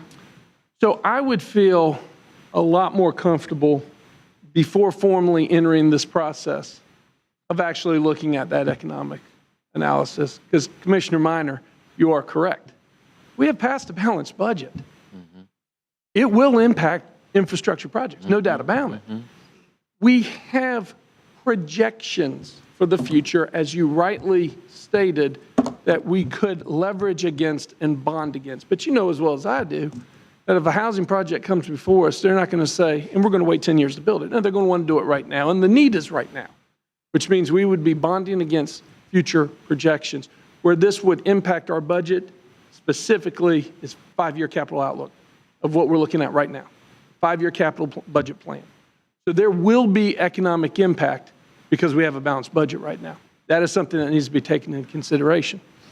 We are about to vote to begin for the first time in the history of this government, IA, to open up without any economic analysis, without any plan in place, so to speak, and I just think we're putting the cart before the horse. I would suggest that we take a deep breath, we accept the report. If there is a separate motion to bring back what this program would look like, what the economic analysis would look like, why don't we consider all that first before we start the substantial amendment process? Here's the other side, Commissioner Porter. If we do go through all this and we all agree 100% it's a great idea, there is no guarantee that it's going to pass because there's so many steps in the substantial amendment process that it's actually going to pass. I would rather get all of our ducks in a row in advance, make sure that we've got a great program, we know the economic impact, we know how this fits in with the voter approved by referendum projects so that we can guarantee success. I just don't know if we're there right now. Madam Chair, I will make a substitute motion for option 1.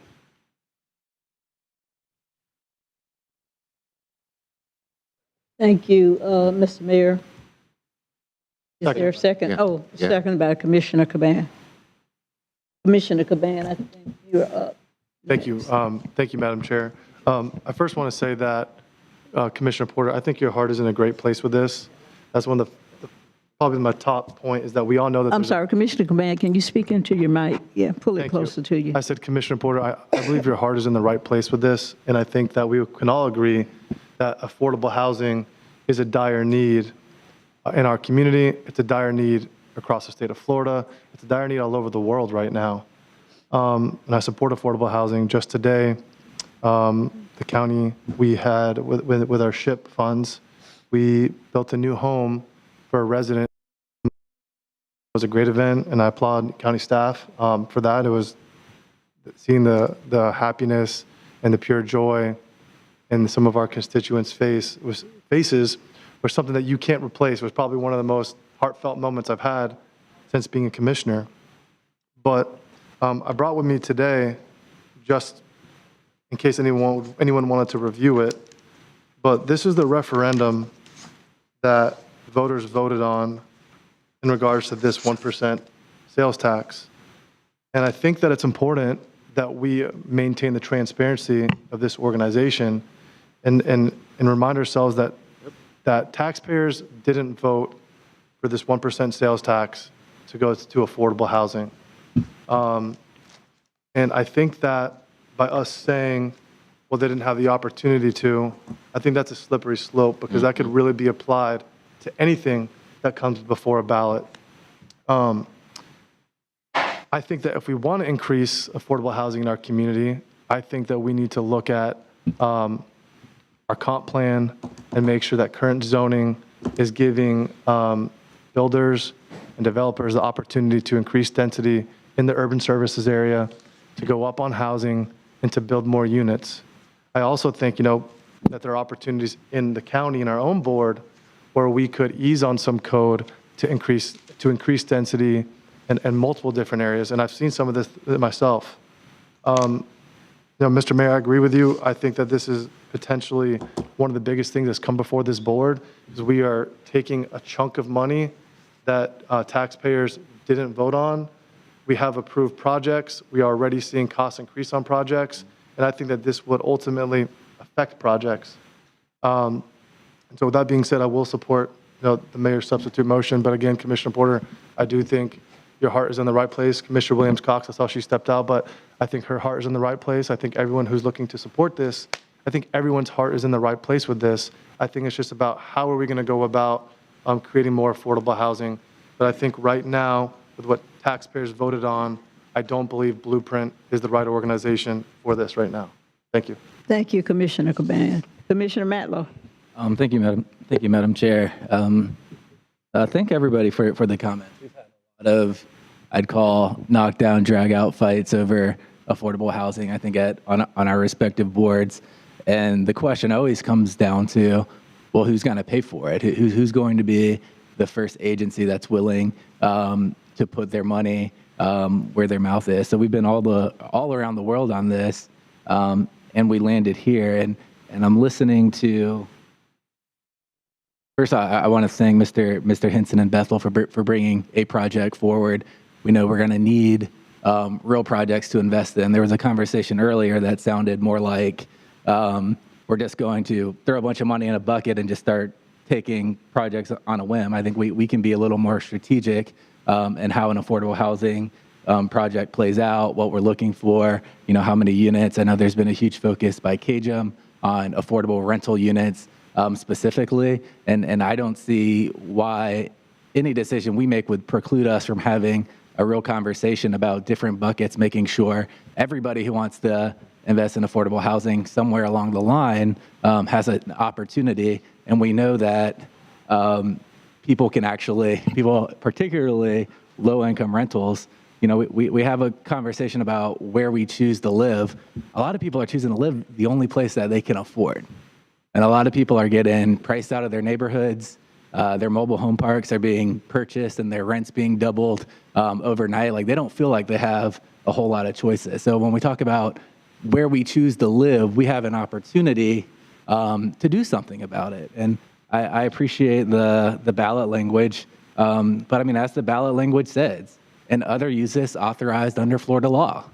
Florida law has contemplated obtaining land for affordable housing. It's written in statute. That's what was presented before us today. So the voters did vote to allow their elected officials to allocate funds in regard to Florida law. And so that's what we're requesting to be done. This sales tax goes till 2039. The first sales tax committee started, I think, in 2014, Commissioner Richardson? 2000. Yeah, so that's about the first sales tax. The committee is. I mean, that's about a 25-year horizon.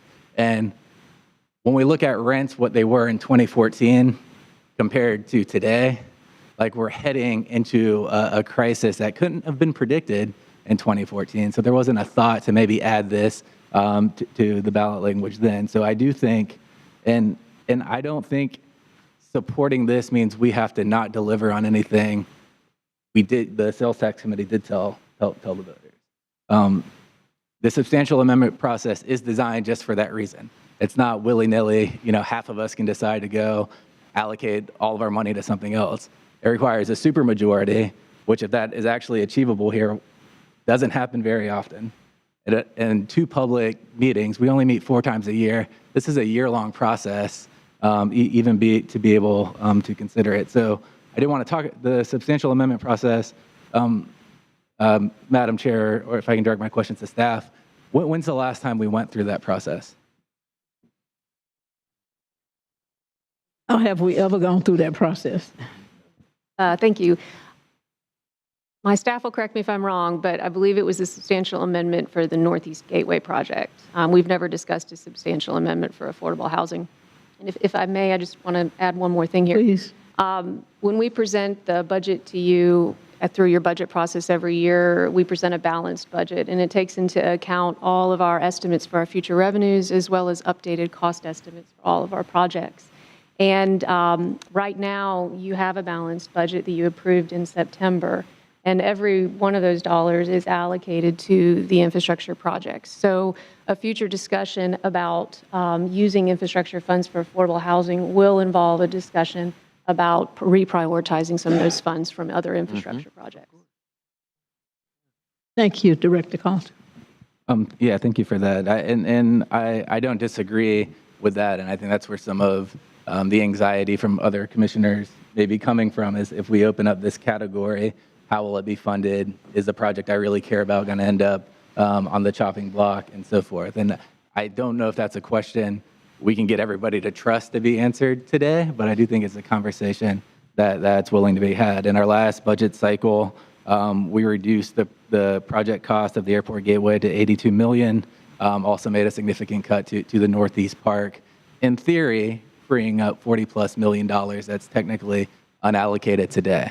I know there's desire by other board members to put that into certain other projects. I'm not saying let's put $40 million into affordable housing. I'm asking if we proceed with this, can we have the conversation of what we're willing to do?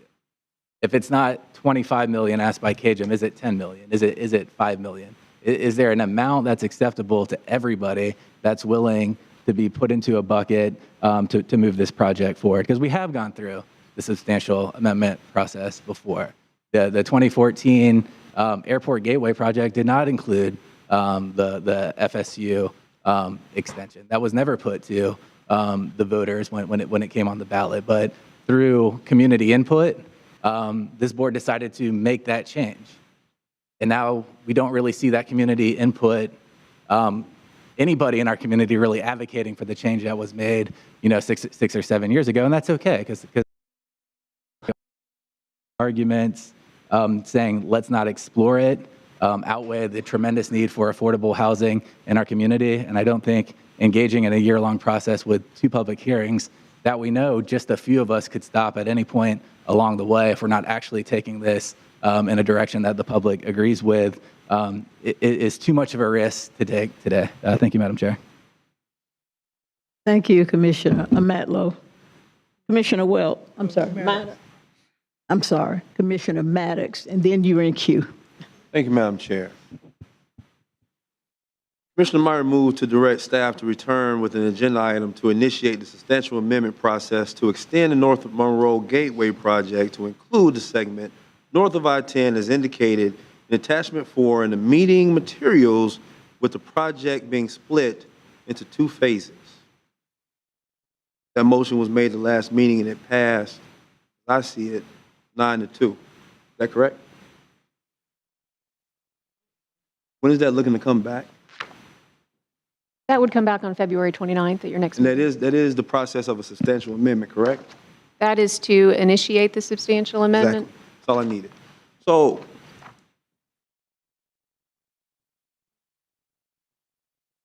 I spoke during that meeting, and it says here that my comments were, Commissioner Maddox spoke about reallocating available funds to projects that may have been altered in the past to fund restrictions before adding additional funding to the North Monroe Gateway. And I believe during that same meeting that there was a determination made that we would have an agenda item come back where we will look at the past projects and what funding was left to try to fund those projects, those ones that were left off, correct? Yes? I think you're Madam Chair? correct. Yes, absolutely. So as not to be hypocritical, I believe that for me, I understand the issue of affordable housing better than probably anybody else at this board because I work with it every day. But my stance hadn't changed on the substantial amendment part of it. We have projects in line that Commissioner Richardson has said that we did tell our voters we're going to fund, and those projects absolutely need to go first. Then we need to consider those projects first. If those projects are funded and we're looking to do other things, then I think we entertain the substantial amendment process, which is the comment that I made when we talked about North Monroe. And what puzzles me is that if I'm looking at it, North Monroe is an important corridor within our community. And we passed it 9-2 that said we would go through the substantial amendment process for North Monroe Gateway. Homelessness is one of the biggest issues we have in our community as a whole. And what we're saying here today is that we don't want to go through the substantial amendment process for to deal with affordable housing, which is directly tied to homelessness, but we're willing to go through it for North Monroe Gateway. which one of the biggest problems you have in North Monroe Gateway is what? Homeless people. So I'm not getting how this isn't connecting. So if we can go through and the whole idea of this, it's not the first time. We literally just the last meeting, and these minutes right here I'm looking at had a substantial amendment process that we as a board approved. I get the idea, I get the notion of, well, maybe we should look at the economic impacts and all that kind of stuff, and what's the ROI. We all know there's an ROI on building affordable housing. There's no question to that. So, was I going to support the original motion? I was, because to me, before I could ever support a substantial amendment for North Monroe Gateway, I would have to support a substantial amendment for affordable housing. Because to me, that's a bigger issue in our community. Now, I still stand in the same place that I stood at before, in that before I support either one of the two, I want to know what the money looks like to make sure that we're taking care of the projects that we did promise those voters. Because that's our first priority. That's our first priority. But so as was told to me the same time when I made those comments, when I said, I think the first thing I started out with, and it's not in the minutes, is I said I'm going to vote against it because I want to make sure other projects are funded. What was said to me is, well, we're only, if it gets approved, it'll be a part of the agenda. It will be unfunded so as not to affect other projects. What's the difference between North Monroe Gateway being something that we approve and unfunded, and affordable housing being something that we approve and have it not be funded? Now, we could look at it, because they did ask for $25 million, so there's a number out there that we could look at the opportunity cost, which I agree on the opportunity cost piece of it. But I don't see how we can pass 9-2 on one substantial amendment and just say that we're just not going to pass it all, looking at another substantial amendment that's a bigger issue in our community. Now, to the mayor's point, the mayor, in these notes, it says one of those two votes against it was the mayor.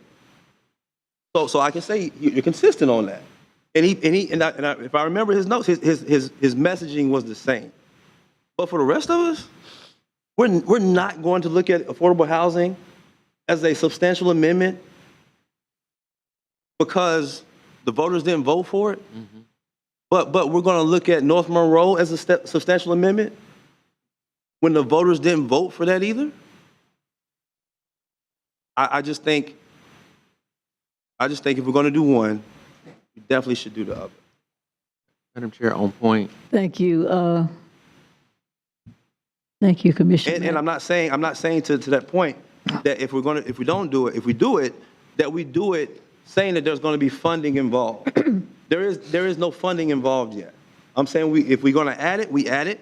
We look at the analysis of the projects that we had, and if there's money left over after we funded everything, if there's a surplus of money there, then we can look at, okay, well, how do we consider both the North Monroe corridor as well as affordable housing and put some money towards those things? So I am going to support it. I'm going to support Commissioner Porter's motion. And Commissioner Porter, to the point that I asked you earlier about where you're going to accept the amendment, it didn't sound like you wanted to. If you didn't want to, I wouldn't have did it. I mean, I just wouldn't have, because the point you were making, I mean, you made a good point. You said it. I mean, how do we evaluate the opportunity cost on something when we don't have a number of how much money we're going to allocate for it? So how was staff going to be able to tell us the ROI on nothing? There was nothing allocated to it. So, Madam Chair, I'm going to go ahead and support Commissioner Porter's motion.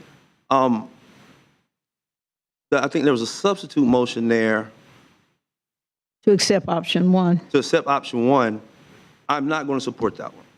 But I just want us to really think hard about how we're really framing this, and that we can support one substantial amendment, but we can't support the other. Thank you. Thank you, Commissioner Maddox. On point, Commissioner Welch. Thank you, Madam Chair. I have enjoyed the dialogue. I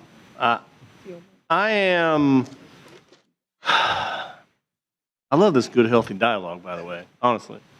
In principle, I want to support the original motion. However, I have significant reservations about that motion, but I think that it is a reasonable position to say we're not committing any money. There are real problems associated with what we're trying to do here. But I think that if you're fair and you look at economic development or infrastructure growth, I mean, we have all pretty much accepted that our community is growing. Our workforce community is growing. We've got more than 1,000 new jobs at Amazon, and we don't necessarily know where those people are going to live. A lot of them aren't living in Leon County. They're traveling from Jefferson County or Madison County or wherever. And our chambers have told us we're creating more jobs than we can fill. So the community's growing. We're going to need housing. It is without question a significant problem in Leon County. Yeah, it's a big problem in the state. Yeah, it's a big problem in the country, but it is really definitely a problem in Leon County. Okay, it is a real problem. And I think this is a good conversation because I think everybody's heart is in the right place here, and we want to try and help facilitate the construction of more affordable housing. But I think all the other points in opposition are really well taken points too. We are starting a process which there's really no clear indication of how it's going to work, how it's going to actually impact change. If I'm not mistaken, Pinellas County has $20 million in their fund. Is it Collier or Pinellas? Collier County. Collier County has $20 million that they have not spent, right? Is that right? They have accumulated $20 million over 7 years. Is that right? Less than 7 years, but they have not spent it because they can't find. This is going to require development partners. This is going to require developers coming in and going, hey, land is not available readily, okay? And for a developer to come in and want to partner with the government to build something, I think is a big ask of a developer. I think they'd rather just not. And so, but that's the way the statutes would require these programs to exist. And so, I think and that's not even getting into the conversation about where the money's going to come from. Now, I think that this is and the reason I'm willing to support the original motion is because I'm willing to start the process. I think that there may not be any money available. When this substantial amendment comes back to us, I very well may vote no, because we might get answers to some of those questions about fund availability and other projects and all that stuff, because I agree with the statements. We have a commitment to fund the projects that we have promised. And you guys know I've been very frustrated by the processes of this board and the way that we have kicked over anthills, and we're moving money here and there and defunding things and reprioritizing things. I think it does create this kind of a problem, and now we're at this crossroads where we have a really important issue that we need to address, but we're now, circling the wagons on all these other projects that we want to maintain as priorities. And so I think to just give you an example of the complications associated with Bethel's ask would not qualify, if I'm not mistaken, because they own the land. And we are limited by statute. We can't, they own that land, so we can't help them from this pot of money. So by eliminating the OEV money from this, I don't know how else Bethel's going to get money if they're not going, they're going to have to go through the OEV side of it, through the non-competitive, which means they're going to have to identify some level of targeted industry or some level of something that qualifies under the rules of OEV. So I think that we need to be real careful about this. I agree with those statements. This is a real delicate little dance we're trying to do here, even though our hearts are in the right place. But all that said, I am willing to explore it. And I think that we may not see money in this situation for 10 years. You may not see any money accumulate for 10 years. Maybe some money turns up at some point. So we're really trying to solve a problem that exists now that we know is a problem, but we're talking about years down the road because we got balanced budgets with 5-year windows and all these things. And so what else did I have a note here? Yeah, That's basically it, guys. I'm gonna not support the mayor's motion. I will support the original motion, but with a real strong caveat that when this comes back or if this comes back, and when we get to actually looking at real data on projects, I don't know where we're gonna have the money. I mean, frankly, I don't know where we're gonna have money for $4 million for sports complexes either out of OEV side of it. So I think that we can't just spend we ain't got all the money. All right, so I'm willing to explore it because I do think it's a worthwhile idea. But when the rubber meets the road and we actually get proposals coming back to us, I think that's where we're going to have, you're going to maybe lose me on this because I think that those are where the real answers are going to have to be provided. I think that analysis are good and all that stuff, and I agree entirely with things that have been said about the other projects and Commissioner Maddox. Those are very well taken points. Commissioner Minor's concerns are very well taken. The mayor has been consistent, so I'll give him that. Commissioner Richardson, I think your points are also very well taken, man. We've made a commitment. I think we've clearly established a precedent now of pivoting on those commitments. However, this would be adding a category of funding in which we are very strictly limited by state statute on how we can apply that money. And as far as I know, there aren't big plots of land available that we're going to buy up tomorrow to actually facilitate this. We're not going to be building affordable housing. That's not in our capacity. We're talking about buying land and then coming to some partnership agreement with private developers to develop it at a discounted rate. I mean, I think that's a real tough situation. I think when you look at the other counties that are doing this, they're not actually doing it. I don't know if they've actually deployed any affordable housing in those other counties. So that's where I'm at. I'll support the original motion if we get back to that. Thank you, Commissioner Welch. We appreciate that. Commissioner Richardson? Thank you, Madam Chair. Just in response to Commissioner Maddox's comments, I had concerns about that North Monroe Street corridor, and that's why I talked with staff about, I also serve on the CRTPA, and I know that is a state road, Commissioner Maddox, and I've had conversations with staff about us approaching the state about funding, and we talked about doing that through our CRTPA, making that one of our top priority projects. So just so you know where I was coming from with that project. And then finally, the one thing that I would bring to you all's attention, because I also, as you know, we're the CRA board, and at a meeting of the Citizen Advisory Committee for Frenchtown Southside CRA, a developer came before that group asking for $1 million in funding for a proposed project on Railroad Avenue. They were looking at building 23 rental units. 23. The developer proposed making one of those, available for as low-income housing for $1 million. One. Now, so where are we going to get all of this money to build 30, 40, 50 low-income apartments and still be able to keep faith with the voters and taxpayers of this county about those infrastructure projects that we promised them back in 2014? $1 million out of 23 rental units, they could only come up with one that would be low-income rental for the $1 million that they were asking the CRA board, or would be what we're asking at the time, the CRA Citizen Advisory Committee. Thank you, Commissioner Richardson. And we're going to try to wrap this up. Commissioner Caban. Thank you, Madam Chair.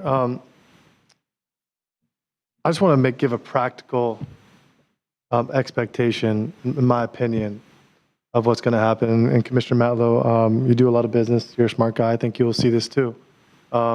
Is that if we open this door and we start buying land, there's a lot of political rhetoric that goes around with developers and development, okay? Well, let me tell you what's going to happen, okay? Developers are not, and builders are not going to cut back their costs just because that there's an opportunity that we're going to buy land, okay? They're going to roll that cost into their construction, and taxpayers are going to eat that. And that same thing happened on Orange Avenue. The Orange Avenue Affordable Housing Project, though it's creating a lot of units, the average price to build that building per unit is roughly $280,000 for an apartment. You could build a single-family home for half that price right now. So I'm telling you, this is going to open the door, a Pandora's box, where it's going to create more subsidies for developers, and taxpayers are going to eat that. So I'm telling you what's going to happen when we go down this path. There's, you know, I live this world. So this isn't going to create more affordable housing. This is just going to put more pocket into builders and at the taxpayers' expense. So thank you, Mr. Chair. Thank you, Commissioner Caban. Commissioner Proctor. Madam Chair, Commissioner Maddox has really tugged on my heartstrings and has solidified my thought toward and out of lived experiences, which I feel in which from time to time he mentions to us those experiences which shape his thoughts. But in particular, the logic of the substantial deviation for a street, but not concurrently a deviation for human beings. The effort to reconcile bricks and mortar as deserving the same maneuvering as flesh and blood. And I stand, and I remember the question, when I was naked, did you clothe me? When I was hungry, did you feed me? And I don't think there was a statement, when I was homeless, did you give me a roof? I don't remember that part. Nevertheless, staff brought this analysis back. First of all, I like St. Petersburg, but they discovered that in St. Petersburg, senior living is for people aged 55 and over. And I thought senior living was around 75 and over. So I was like, that just crushed me about St. Petersburg. I ain't going, you know, that would put me in a strange category. And staff, I don't appreciate y'all bringing that kind of stuff right there. And we ain't, well, anyway, that was the most disappointing thing about, as much as I like Pete, great day. Commissioner Richardson gave a tremendous narrative, historic and all of that. But I wanted for Scribner to capture that we too, not just the city and the CRA, invested in Tallahassee Housing Authority Orange Avenue redevelopment. But Leon County has manned up. We've been every step. So to that piece that Richardson said, Leon County has been there. We've not shrink. We have not walked away at all. So kudos to Leon County in addition to CRA and the city. It's been interesting that the big issue here, which I foresee, is are we willing to place a sales tax exclusive for affordable housing? We've done the children's services penny. We've done one for infrastructure. Is it time to place before the voters of the county an exclusive penny that we're not competing with matters of which the mayor and Commissioner Richardson said we want to keep faith? Maybe we allow the citizens, and I'm willing to support a ballot initiative if it's come to this point of allowing the citizens of this community first decide if it's that important to them. Half cent, quarter of a cent, whatever they arrived at. I believe that we are there at this point. With respect to my own comfort level in the support of the first even though I've stated, you've heard me say, we can't do but so much in this market. And I think that we might be taking on, and staff has told us we're competing against economic development. It's just that our economic development definition goes to those things like Amazon, and it goes to attracting high-paying jobs. I need y'all to know I represent District 1, a part of the poorest zip code in the state of Florida, 32304, 05, 10, bunch of challenge. And I firmly believe I'm standing on good ground to extend the conversation for affordable housing versus attracting high-paying jobs to people outside of my area. I would betray the confidence, speaking of being loyal to voters, I would betray their interest in homes. And the homelessness issue in District 1, I don't think is in second place to anybody else's district in this community. So I'm compelled, it's like we support economic development. That means that we support Amazon. That's what that means, translates. If we support affordable housing, that means we support Bethel Missionary Baptist Church. And I would like to support local entities like Bethel Church, but definitionally, they're not qualifying, as has been pointed out moments ago. And we need to make sure that with respect to the smallest little citizen, they're able to get on board. Well, finally, it's one thing that's clear. I keep saying, though, to the dismay of many, that there is no reason that the federal government should retain none-use but power over properties that is one-fifth of Leon County. I just don't understand what keeps us, what prohibits us from the ask, given the need for affordable housing, that's free dirt, given the need for mental health campuses, given the need for a new jail, given the need for a lot of things, and we say that there's no more land, there's no more land. That's a lie. That is a lie. There's a lot of land, and it's not in the Northeast. It's on the South side. And what inhibits us from asking the United States to give us some goddamn dirt for what we need? This dirt can do a lot of things to facilitate what is needed for our community. So I want to continue to act dumb, talk dumb, sound dumb, and dismay everybody. The federal government, we need dirt from them, and we need to start asking for it, period. And I know that affordable housing folk, those who are that status, they won't be able to hire lobbyists. They're not going to pack the room.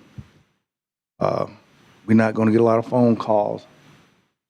They're not going to be able to represent themselves. So we're tasked to have eyes of divinity, almost, to hear those who can't speak. We're tasked to hear the voices of those who can't utter a thing. And in that spirit, we're casting ourselves as leaders, though not betraying commitments and expectations of 2014 voter. But as leaders, 9 years later, we find a crisis of which we apply our hearts, our minds, not necessarily science, in the cogent arguments of a return on investment and blah, blah, blah. So those things being said, we're I heard it said that a closed mouth don't eat. And I've also read that you must ask, seek, and knock. And I'm imploring you to loosen up in your thoughts that we need to ask our federal government. We need to seek it. We need to knock for it. We need that dirt. It's there, and we should take it. Thank you very much, Madam Chair. Thank you, Commissioner Proctor. Last comment, Commissioner Maddox. Madam Chair, also earlier, the Live Local Act was mentioned. I have read through it. I'm very familiar with it. And when we talk about Live Local Act, we talk about all the different things that are a part of it, and even the tax credit piece of it.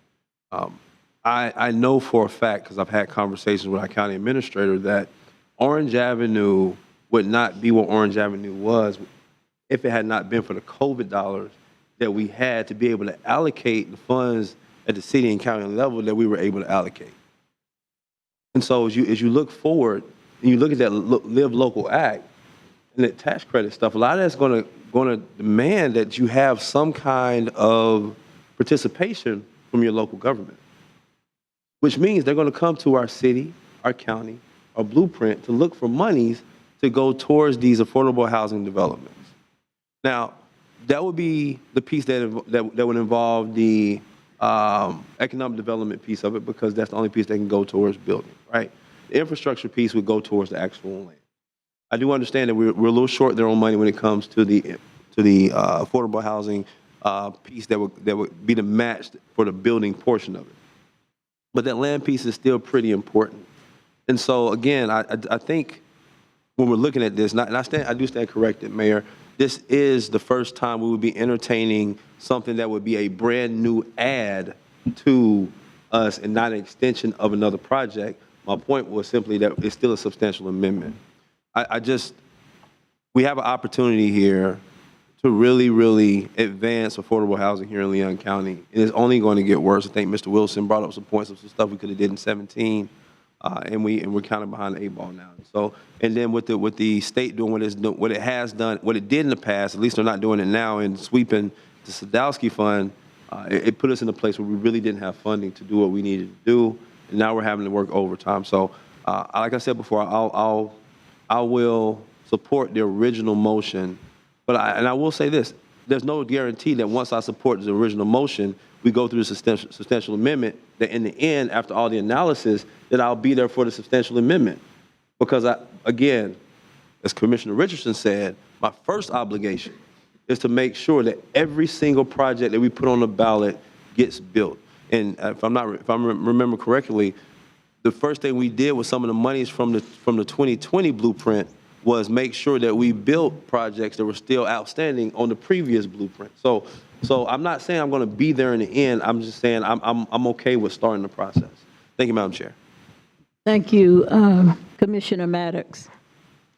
And I appreciate all the input from all the directors. So far, we've had some good input and good conversation about this particular initiative. But I just want to weigh in on it very briefly. I know we've been here a while, but I think the staff has done a tremendous job in giving us the analysis. We looked at the infrastructure side, we looked at the OEV side, the 12%, 88%.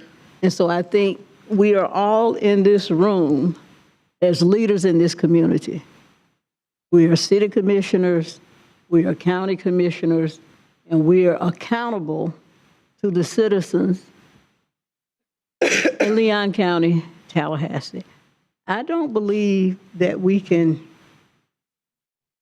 turn our backs, close our eyes, close our ears to the needs in this community. Now, I recognize the history of Blueprint. I appreciate Commissioner Curtis Richardson, all of his input, analysis, historical perspective on what the voters voted for. And I appreciate Commissioner Caban giving us this synopsis of what was actually voted on when we voted for this 1 cent sales tax. You look at the first item, it was to improve roads, reduce traffic congestion, and on and on. And I think to a large extent, Blueprint has satisfied many of those objectives that were on the ballot when this Blueprint 1 cent local government tax was passed. However, I believe the condition of our citizens in Leon County, primarily the need for affordable housing, I just believe that outweighs the specifics that were on the ballot when this 1 cent surtax was passed. And I think we, as commissioners sitting here, we have a responsibility to be concerned about the least of these. We've got 16 to 18,000 housing burdened families in our area. There's a need for affordable housing. Affordable housing, decent housing. And I agree with the mayor that this is a big decision that we have to make. However, I will impress upon you that affordable housing is a big problem in Leon County. It's a human problem. I think we, as leaders in this community, have to show that we are concerned about the plight of the least of these. And I think we all sit around this table representing those who don't have a voice at this table. And somebody said, I think it was Commissioner Proctor said, in that segment of the population, they're not coming to our Blueprint meeting en masse, voicing the conditions that they live in. So we have to be the voice for them. I believe the examples that we have with 3 counties that are using their ability to tax in their particular counties to advance affordable housing is a good example of what we can do if we go through this substantial amendment process. And I'm not saying we can do it tomorrow. I'm not saying we could do it maybe even next year. But what we would be doing is setting the platform for commissioners that come after us to also address affordable housing depending on the funds. And even in OEV's procedures right now, when businesses come before them and submit their proposal and ask for funding, one of the criteria is availability of funds. And I think as we go forward, that's also going to be one of the criteria. You know, it can look good, it can be a great project, but if it's no funds, guess what? We can't fund it.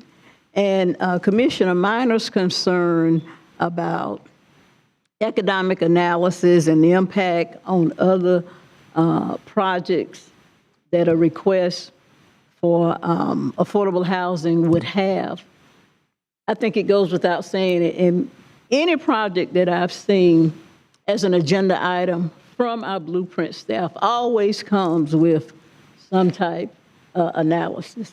We've got 27 projects in the works now, I believe 17 on the south side. And so if we go through this substantial amendment, and if it passes, then we'll get into the nitty-gritty of whether or not there is funding, whether or not certain projects will be impacted. But that's not a decision we can make right now. I believe we have to go through that substantial amendment process first. And quite frankly, directors, I don't want it to go down in history a Blueprint of Leon County, City of Tallahassee, that under my chairmanship of this body, that we turn our backs on the homeless, turn our backs on those that are in dire need of affordable housing. So if we don't fund one project, I believe passing the motion for a substantial amendment shows that we're sensitive and that we're concerned as leaders in this community about the least of these. So I will be supporting Commissioner Porter's motion. And we as a body, I believe, hope for the best, and I believe all of our hearts are in the right place, as I think Commissioner Caban said. I think we all are concerned. But right now, I will be supporting that motion. Madam Chair, for the sake of time, I will withdraw the substitute motion. We can go straight to Commissioner Porter's motion. Oh, thank you, Mr. Mayor. Sure, absolutely. Okay. Okay. Sorry, Madam Chair, Yes, just ma'am. for clarification, I've heard it mentioned several times, but the infrastructure side collection of the surtax is 66%. It's not 80-something percent. sorry. Oh. It's 66, and on the economic development side, it's 12. So Okay, 66 plus 12. And the other, And the others divided between The the other county and the city. goes to the city and the county. Okay. Thank For that you. correction. Thank you, Madam My bad. Blueprint Attorney. Thank you. Okay, Madam I Chair, think, yes, Can we sir. just get just make sure we understand the motion correctly? So the motion, with the substitute motion withdrawn, the motion would be to bring back an item to initiate the substantial amendment process, specifically looking at infrastructure dollars, not economic development. That would include budget analysis, as well as whatever economic impact analysis we can get from CFA. I know there was some discussion about creating a project but not having funding for it. I don't think that was part of the motion. No, Okay. it's not. Okay. Okay, and the substantial amendment process is specifically to include addressing affordable housing. Oh, of course. Yeah. And Madam Chair, I think, Yes. earlier, I think you also mentioned to include option one, to accept this Yes. report. Okay. Thank you. Thank you. Okay, and I think what I would like to do, Madam Clerk, is ask for a roll call vote. Mayor Daley, No. Commissioner Matlow, Aye. Commissioner Porter, Aye. Commissioner Richardson, no. Commissioner Williams-Cox, Aye. Commissioner Caban, No. Commissioner Cummings, Yes. Commissioner Maddox, Yes. Commissioner Minor, Yes. Commissioner O'Keefe, Yes. Commissioner Proctor, Amen. and Commissioner Welch.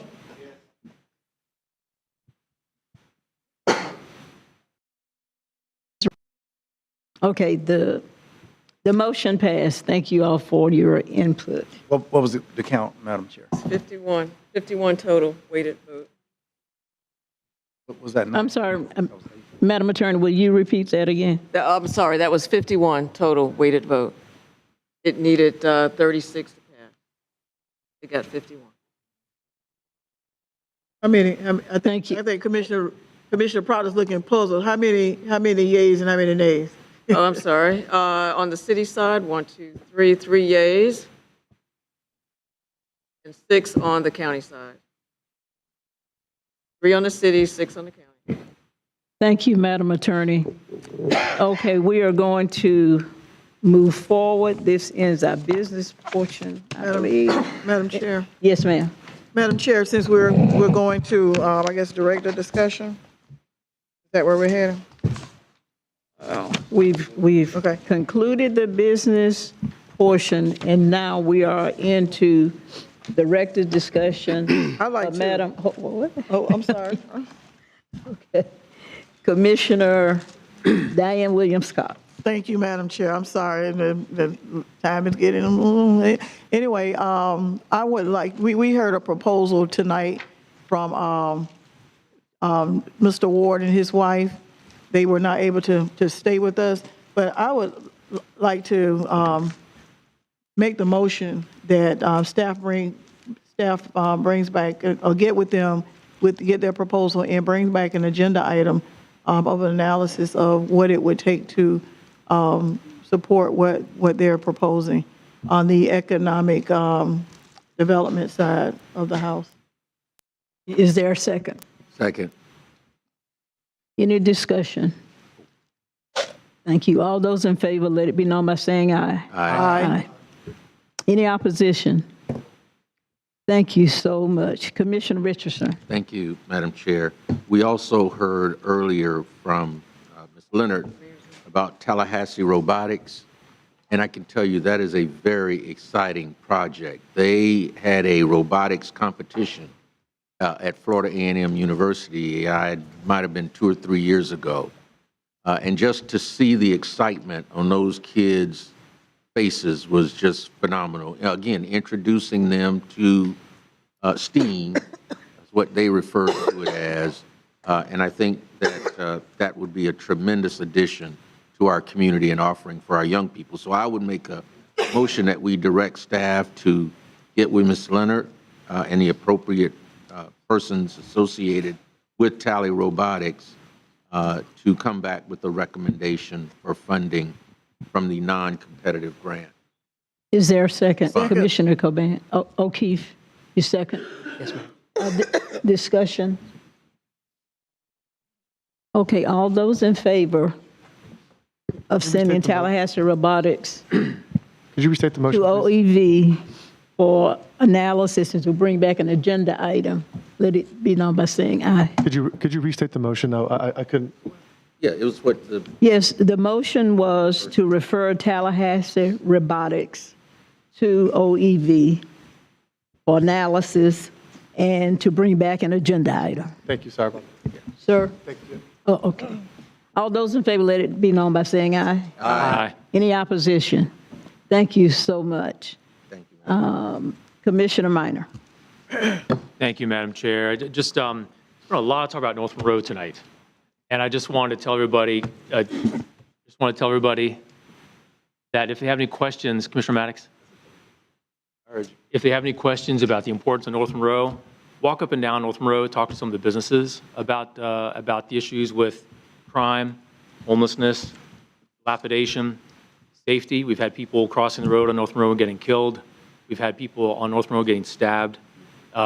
Rejuvenating that part of North Monroe is incredibly important. So I would encourage everyone, if they get a chance, if you're interested, walk up and down North Monroe and talk to some of those businesses. Thank you, Madam Chair. Thank you, Commissioner Minor.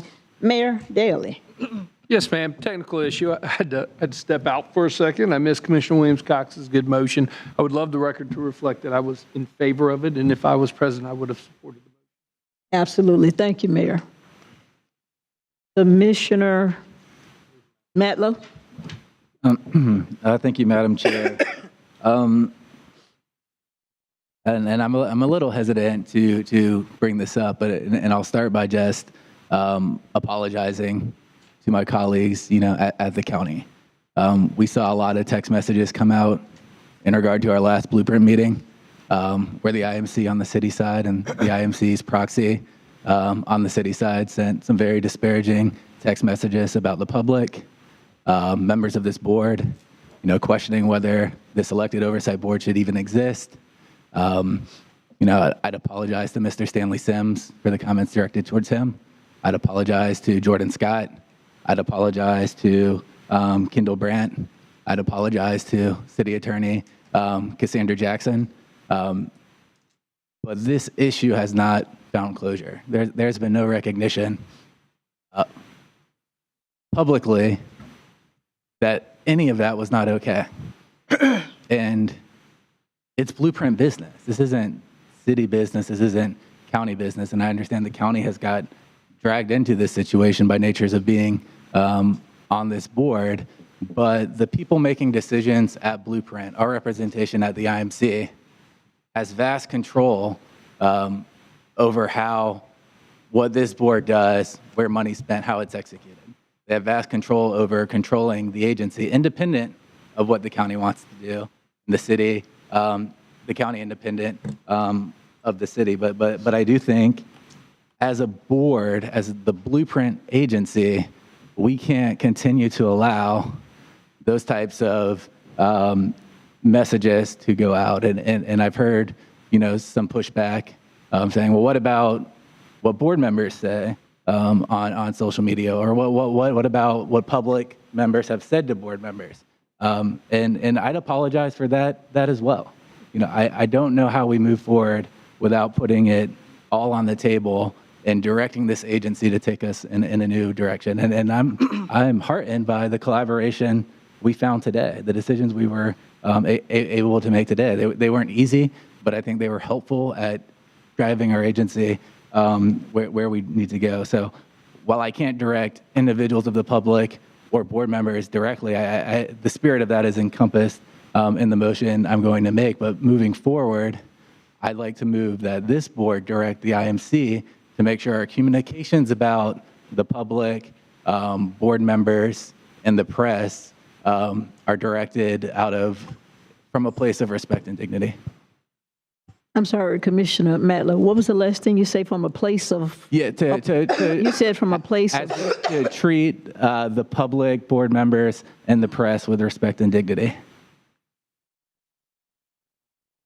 Oh, respect and dignity. So was that a motion that you made? Is there a second? Madam Chair, just to clarify, I believe that would be an improper motion under Robert's Rules. Okay. Because the IA board does not have management authority over the IMC. Obviously, you know, everyone knows IMC consists of the county administrator and the city manager, and they are directed and report to their respective commissions. They don't necessarily report to the IA board. So really, that would not be a proper motion. By including the IMC, is that what you're saying? Yes, because okay. the IA board does not manage those two individuals. The county commission manages and directs the county administrator, and the city manager is directed by the city commission. Thank you, Madam Attorney, for that clarification. I'm going to go back to Commissioner Matlow. On point, if I could ask the clarification as well. Commissioner Matlow. Sorry, mine's on point as well for the attorney. Yeah, on point. So from that perspective, the city commission or the county commission could give their member of the IMC direction to do anything that falls under the purview of the IMC without the rest of the board being included? The nature of your motion relates to behavior, management, and direction. And for those two individuals, that comes from their respective commissions. So the city commission can direct Risco to, not do something, to do something because he reports to the city commission. And the same thing for the county administrator. It is not the IA board's function to direct those individuals per se. And one more. From a management perspective. I In terms understand. of projects, Correct. obviously they have responsibility to further the IA board's direction in terms of projects, but when it comes to their behavior, a management position, that's their respective commission. So how will we be able to direct the IMC at all if we can't direct them on this board and we can't direct them in our individual boards? Who directs Okay, them? Commissioner. The distinction, Commissioner, is that it has to be project related. Obviously, the intergovernmental, the IA board was created by the city and county, and each has appointed, their person to be a manager over Blueprint. Sure.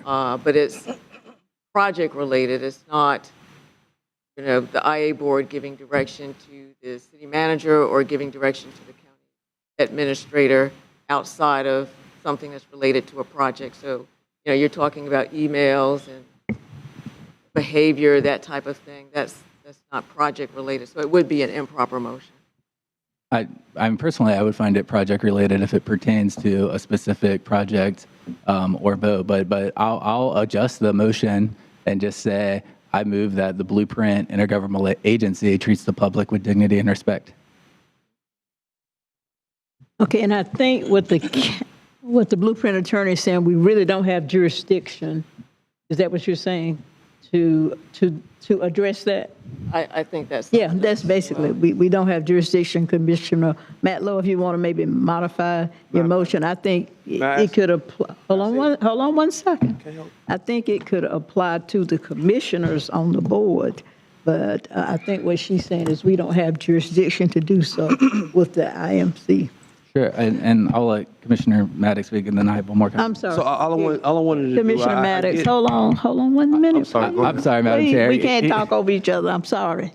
I'm sorry, Madam Chair, and I was going to leave the floor to Commissioner Maddox. I mean, my frustration seems to be this type of behavior is happening under this agency's purview, and we don't have any recourse as an elected body. Okay, thank you, Commissioner Maddox. Thank you. I'm not going to feed into the conversation about what happened in the text message.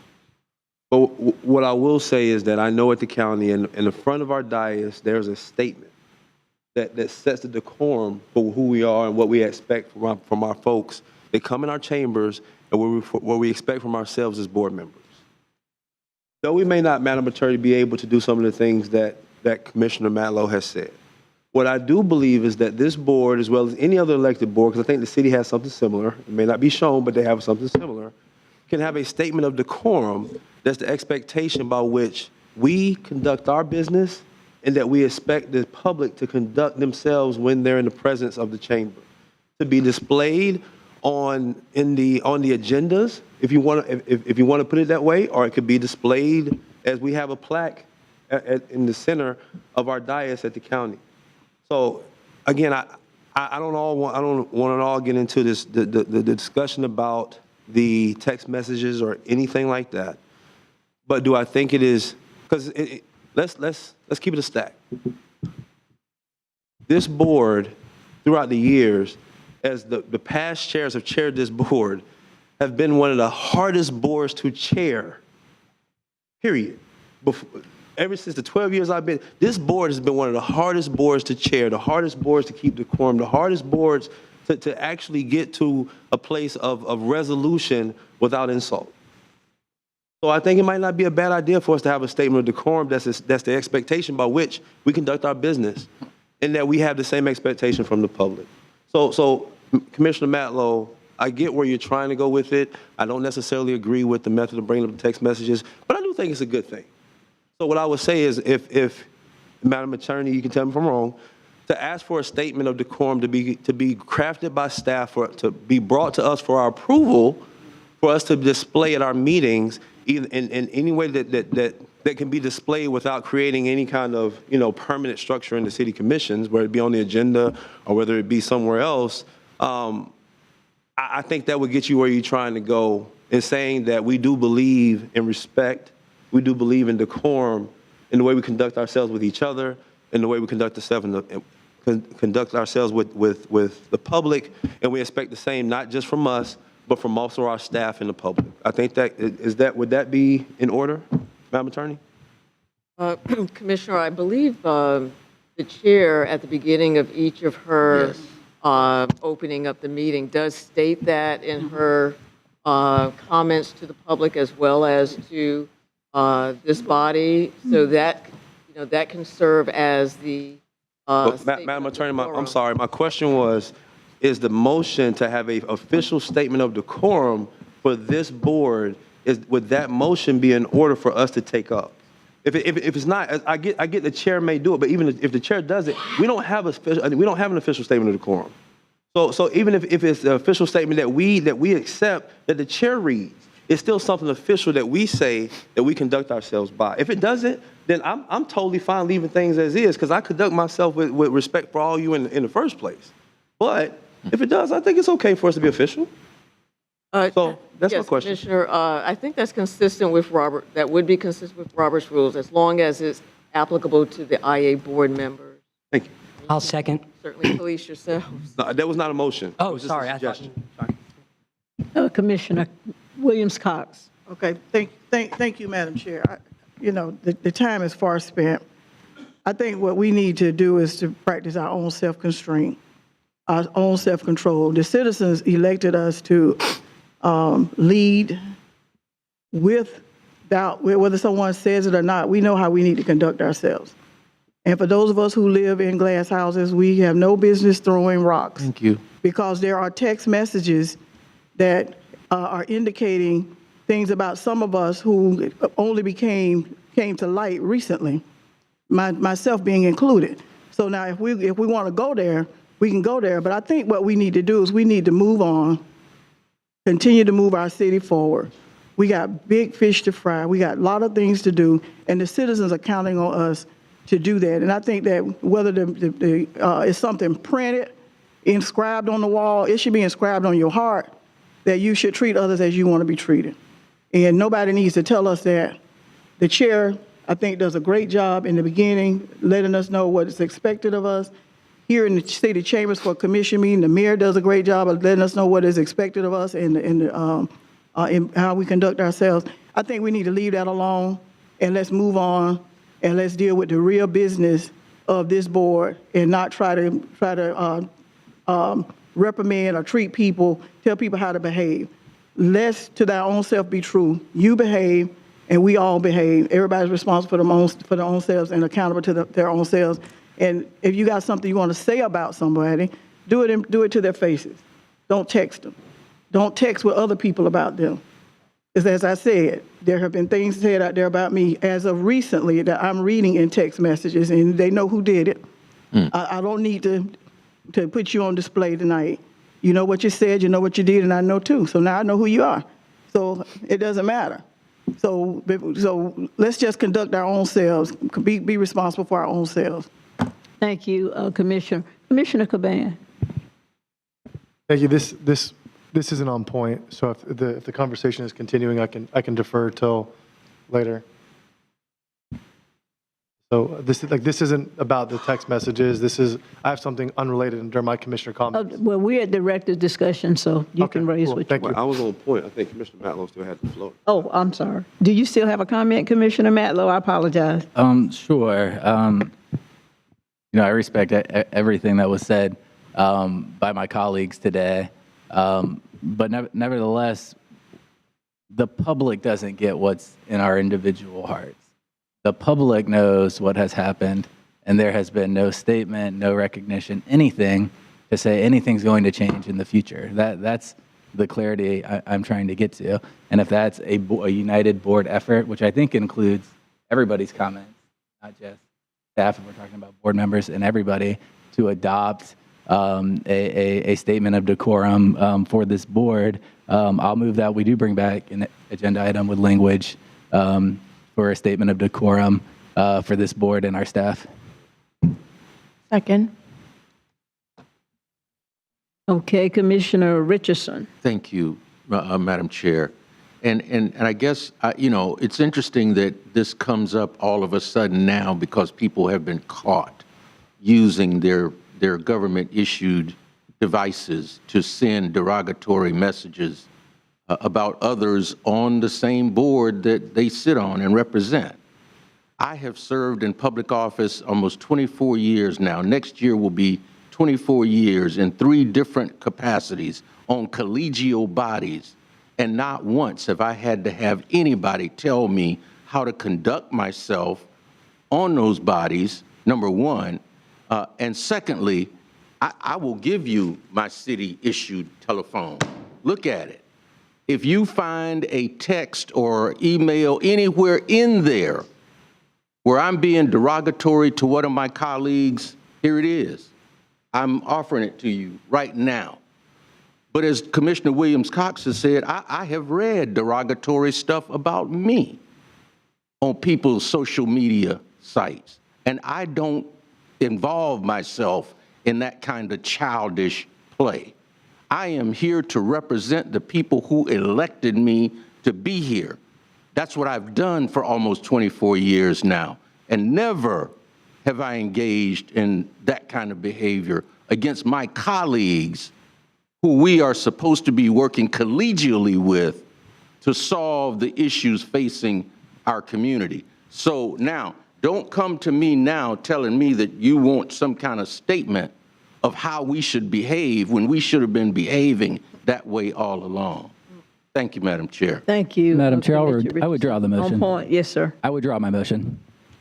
Okay, thank you, Commissioner Matlow. Commissioner Proctor. Hey, Madam Chair, let me say this, that we got $500,000 sitting up at the top, taxpayers' money, to our county administrator and our city manager. And I'm asking y'all to get your staff under control. I don't like people who I'm paying $250,000 to pick on me. I don't like that. And I'm asking you to handle that. That's y'all's job. And what we're talking about is not a problem of commissioners disrespecting folk. It's the essence of y'all staff messing with folk, and I'm among those folk. I don't like paying nobody, and certainly not $250,000, and folk people making $1 million picking on folk. I mean, county commissioners are not inferior to anybody at this table, and I do not like it. I'm asking you all to handle that, and I don't care what this attorney has to say about that, but blocking, but it speaks to, this thing is jacked up, that this body has no power to make comments of which our staff should conduct themselves to citizens, that we're under the tutelage of city manager and county administrator is just an unreasonable apparatus. I think that the structure of it has played out. I think that we don't need their training wheels on the little tricycle, and we have no power. And we don't have a lawyer at the table that represents us, but the other alphabets, ICA, the other acronyms, they got Ms. Dawson representing them as their lawyer. We need to lawyer up. We don't have one. So I'm totally frantic, and I think that people who have made these comments ought to be dealt with, ought to be suspended, ought to be disciplined, and possibly ought to be fired. So I don't want to belittle talk because I'm not a social mediologist. I'm just not. So when stuff get to me, it takes a lot for me to hear about it. So having seen and heard about it, about me, I've decided, Madam Chair, I will just reduce my comments and my thoughts to writing, and you all will hear from me before this week is out. Thank you very much. Thank you, Commissioner Proctor. Commissioner Caban. Thank you, Madam Chair.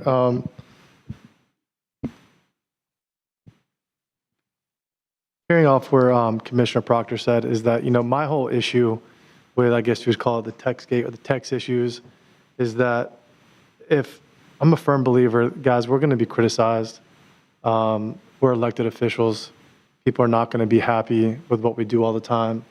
But like, my mom was not right all the time. But one thing my mom taught me is if you have an issue, say it to their face. So my only thing I'm going to say is I just think it's very cowardly for people to sit in the chairs next to us and criticize us while we're sitting here, when if they have an issue, I walk past that door every day when I come in here for these meetings. If they have an issue, respectfully say it to my face. Don't criticize us while we're sitting here and be coward about it. That's all I'm going to say about that. But moving on, I have a question for staff in regards to the airport gateway. Okay, Commissioner, hold up just a minute. We were on one subject. Hold on, let me see if Commissioner Caban, Commissioner Caban, hold on. Commissioner O'Keefe, did you want to make a comment in relation to the discussion? Are you changing? Yes, it's in relation to discussion, and it will be very quick. Okay, and then I'll come back to you, Commissioner Caban, okay? For the Northeast Gateway. Yes, sir. Thank you, Madam Chair, and thank you, everybody. It's unfortunate we spend so much time on this. We have a lot to do, like we talked about, but I do think it's mattered to people. And I just want to say, I agree with a lot of the comments that were stated here. And also, I believe that we all make mistakes, myself very much included, and that the key to do so and move on is to acknowledge it and make a commitment to improvement. In that vein, I appreciate the IMC meeting with me yesterday. And I asked them some of these questions and then talked about some other how it works. But there I was also informed of the, determination that we have no management and oversight. And so I will just leave here for my public comments that I find it shocking that we have a board that no one reports to us, if we're to understand it as we've been told, and for the sake of the evening, that's just a seed I'm going to plant for us as a long-term issue that we're going to continue working to improve on behalf of our voters. Thank you. Thank you, Commissioner O'Keefe. Now back to Commissioner Caban. Thank you. Madam Chair, I have a question with staff in regards to the airport gateway. I don't know if this is, if I address Place Director directly, Madam Chair. Absolutely. Okay, thank you. Yes. In our September meeting, well, leading up to the September meeting, there was a string of public records requests that came through in regards to, checkpoints on I guess there were conversations between our consultant and staff in regards to the design phase and where we were on the airport gateway. From my understanding, a majority of the airport gateway wasn't even to the 65% design phase. Some of them had not even started with have not even started the design, and most of which I believe were under the 30% design phase. Is that correct? Thank you. Yes. So the airport gateway includes several segments, and in 2019, the IA board authorized the 100% design documents for segment C, which is the new road through the Southwest Campus and Innovation Park area, segment G, which is Spring Hill Road, as well as segment D, which is Stuckey. Both of those phases have moved forward into, segment C, the new road, and Spring Hill have both moved forward into design. Segment C has now reached the 60% design, which we just reached about 2 weeks ago. The other phases of the segments of the project have been in the planning analysis phase, and those have moved forward just at that. So looking at cultural resources, doing survey, doing utility work, things like that. Okay, so only one segment has reached the 60% design phase, the rest have not. That's correct. Segment C has reached 60% design, and the Spring Hill Road is well on its way to reaching 60%. Okay, thank you. In the September meeting, we had board direction to set the budget for this project at roughly, was it 81 or 82 million? 82. The budget that was approved for fiscal year, and during the fiscal year 24 budget process was 82 million. Okay, so considering that the new budget for the project, we voted to maintain the budget on this project at $82 million, have we given direction to our consultant that this is the budget, and as we finish designing the road and the project, have we given direction that this is our budget, or have we maintained the same mindset that the budget is the proposed 123 million? The cost estimate for the entire project is presented to the board earlier this year is about just almost 118 million, and that represents the scope that the IA board has approved for the airport gateway. That scope hasn't been adjusted or changed. Of course, we've informed our consultants of the decisions that are made by this board all along the way, but the scope of the project is still at the 118 million. When did we approve the scope for 118 million? Scope for the airport gateway project was approved at the substantial amendment in 2018. But what was the budget for that? That would be at the 2018 cost estimate level. So all of our projects are estimated at that present day value. Each year we do updated cost estimates for every single one of our projects, including the airport gateway. So I can't remember offhand what the 2018 cost estimate is, but the 2024 cost estimate is 118 million. So I guess what I'm getting at is this board did not vote for a scope for $123 million. Because the scope, we're not through the design phase. So there really is no scope except the direction and the roadways in which we intend to use. But if we're not through the design phase, that means there really is no true scope defined. So from my understanding, this board approved an $82 million budget. And so I think it's important that staff is taking all necessary action as they communicate with consultants that this is the budget of our project. And as we continue to finish the design phase, that we do so with the mindset that this is our budget at $82 million. Because $123 million was never voted on, and there's no set design phase. So I just want to make sure I'm clear, and this board is clear, that staff should be going to the consultant and saying, hey, this is our budget, $82 million, while we are fixing or continuing to design the road, that this is our budget. The board never approved a $123 million scope on the airport gateway. Yes, please. Question. I guess, hear what Commissioner Caban has said. Autumn, I'll give you an opportunity to clarify that, because maybe not this board, but prior boards in prior years, if there were, the budget for this year is 82, but in prior years, if there's funding left over from whatever was allocated for those previous years, those dollars are still available to be used for that particular project, for that project. I'm trying to get clarity on where we talk about 123 million. Did that come from a previous board budget left over, or what? Did we use everything and then we started up again with 82 million, and this year's 82 million, or is there some carryover?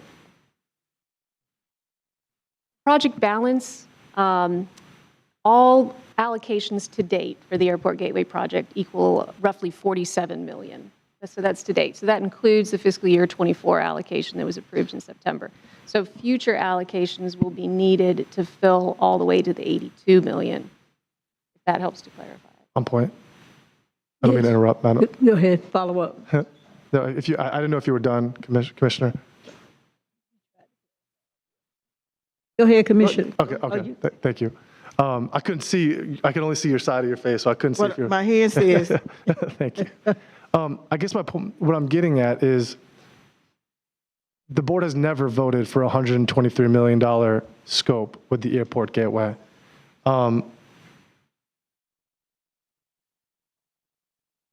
This board has never voted. In fact, the design phase, if those who have read the scope, the design phase is not being designed. So the board,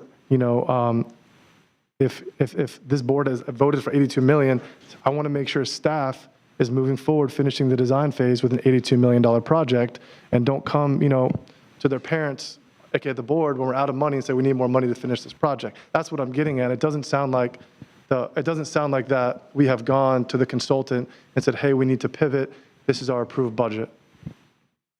So I think what he's saying is, have we modified during the budget process? We voted on the 82. Has anything been modified in the project to make allowance for that reduction from 120-something million to 82 million? So at this point, the longer-term, more than 5-year project is 82 million. That has been communicated to the consultant. They're aware of that. At this point, we are moving forward with the direction and the scope that we've received. But at some point in the future, this board will most likely have to either increase the budget or decrease the scope of the project. And that'll be something that comes back to this board and a decision that'll have to be made. Okay, thank you for the transparency.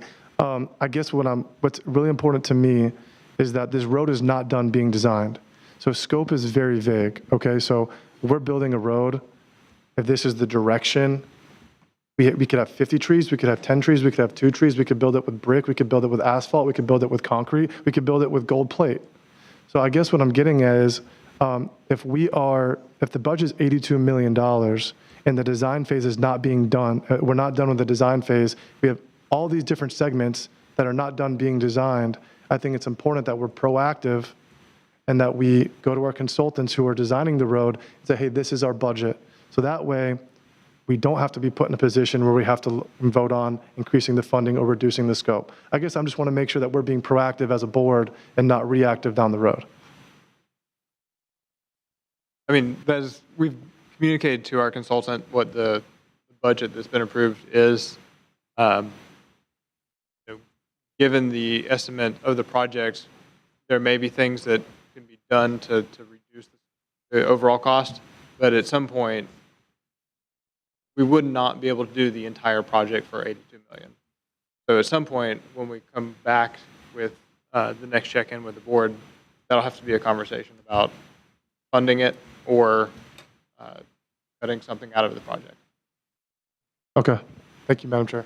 Okay, thank you, Commissioner Caban. On And that so point. can I just follow up then? So where we are, Mr. White, when you look at it overall, it has to come back to the board. We'll look at the different segments, A, B, C, D, E, F, what have you. And I think we looked at it a little during the budget process, but we ended up just cutting the amount in the budget, and we didn't really look at the various segments that we thought might needed to be deleted. So that will come back for the board to address, correct? Right. As we move forward with the various elements or the various stages of design for each segment, our cost estimates get more and more accurate. We can start looking at the actual number of units of different materials and things like that. And so we'll be bringing back more refined, more up-to-date cost estimates. And at that point, and there'll be a couple times that this comes back to this board. It'll be coming back during the budget discussions. It'll also come back for construction authorization. And so there'll be a couple of touch points with the IA board on the airport gateway over the next several years. I believe the next one may be May of next year. But yeah, I mean, we're very cognizant of what the budget is. As with all of our projects, we want to be good stewards of the taxpayer dollars and stick to the budgets. That being said, our estimates indicate that the project will exceed $82 million. We're looking at what we can do to keep the cost down as much as possible. But at some point, based on the budget versus what the estimate is, a decision will have to be made about funding it fully or cutting the scope of the project. Thank you, Mr. White. Commissioner Proctor. Thank you. Commissioners, I made a very good motion which avoided the substantial change. Attorney Dawson did not object to it. I made the motion that we place Commissioner Caban $2 million in fund and budget for $2 million for that project that you're speaking of, Gateway. And in that way, that $2 million, Attorney Dawson would have satisfied the commitments to the soft folk, the engineers, the consultants, and all of them would have been paid for $2 million.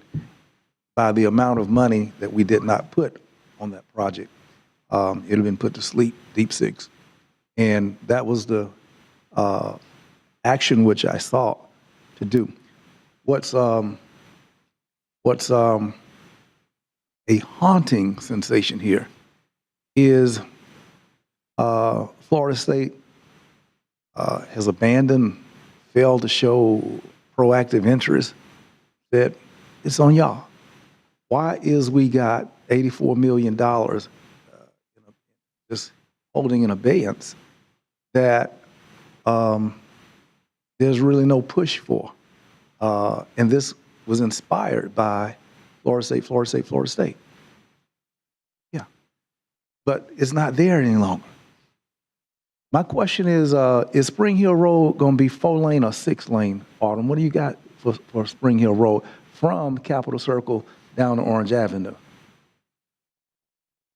The current scope of the project has Spring Hill Road acquiring the right-of-way for a future 4-laning, but only reconstructing 2 of those lanes.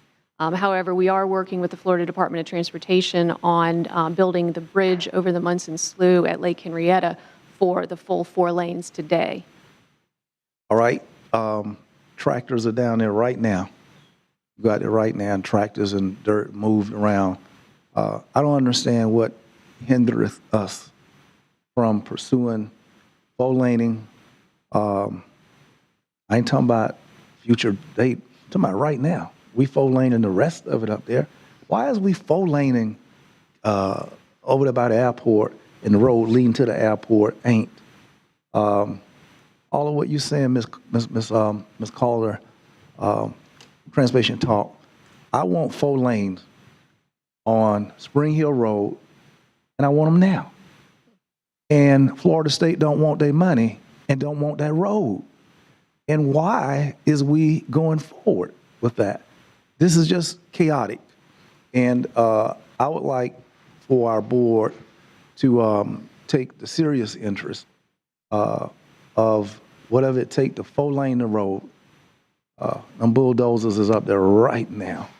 And we need to handle that. We need to handle that.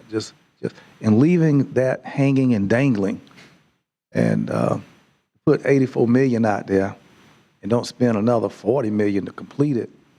I mean, we're smarter than that. We're not going to do that. So Commissioner Gabon, if you play around and put $84 million get committed, we would be looking a lot like Washington Square, a project that's going nowhere.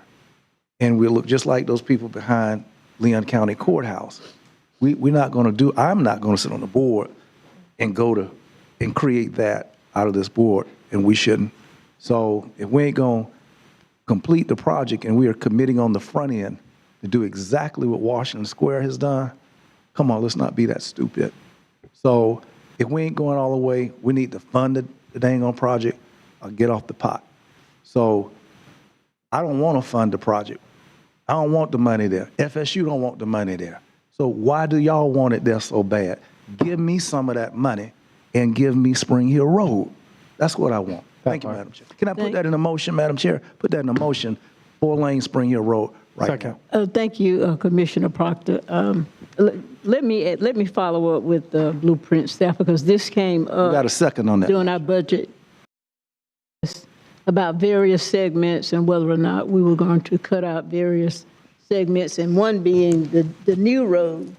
And I think the fact that Spring Hill Road is slated to be, just widened a little, not 4-lane, was because the plan was to build a new road that would go through Innovation Park. Am I correct?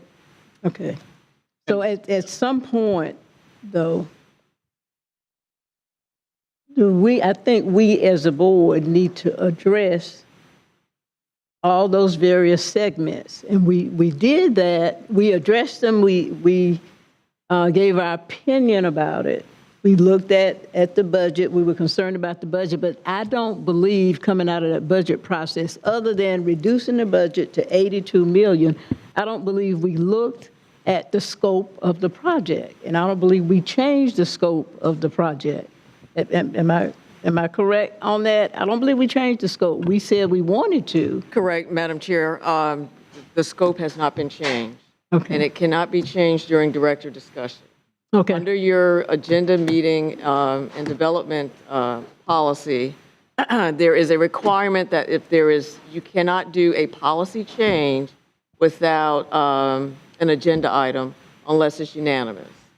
And in order to do something along the lines of what Commissioner Proctor is talking about, you have to do a substantial amendment, just like we went through just, an hour or so ago. You would have to go through that process. So just wanted to put that out there in terms of process. Doing something like this during director discussion would require a unanimous vote because you do not have an agenda item. And even if you did, it would have to initiate the substantial amendment process. Which leads to my next question, and I wanted that clarification.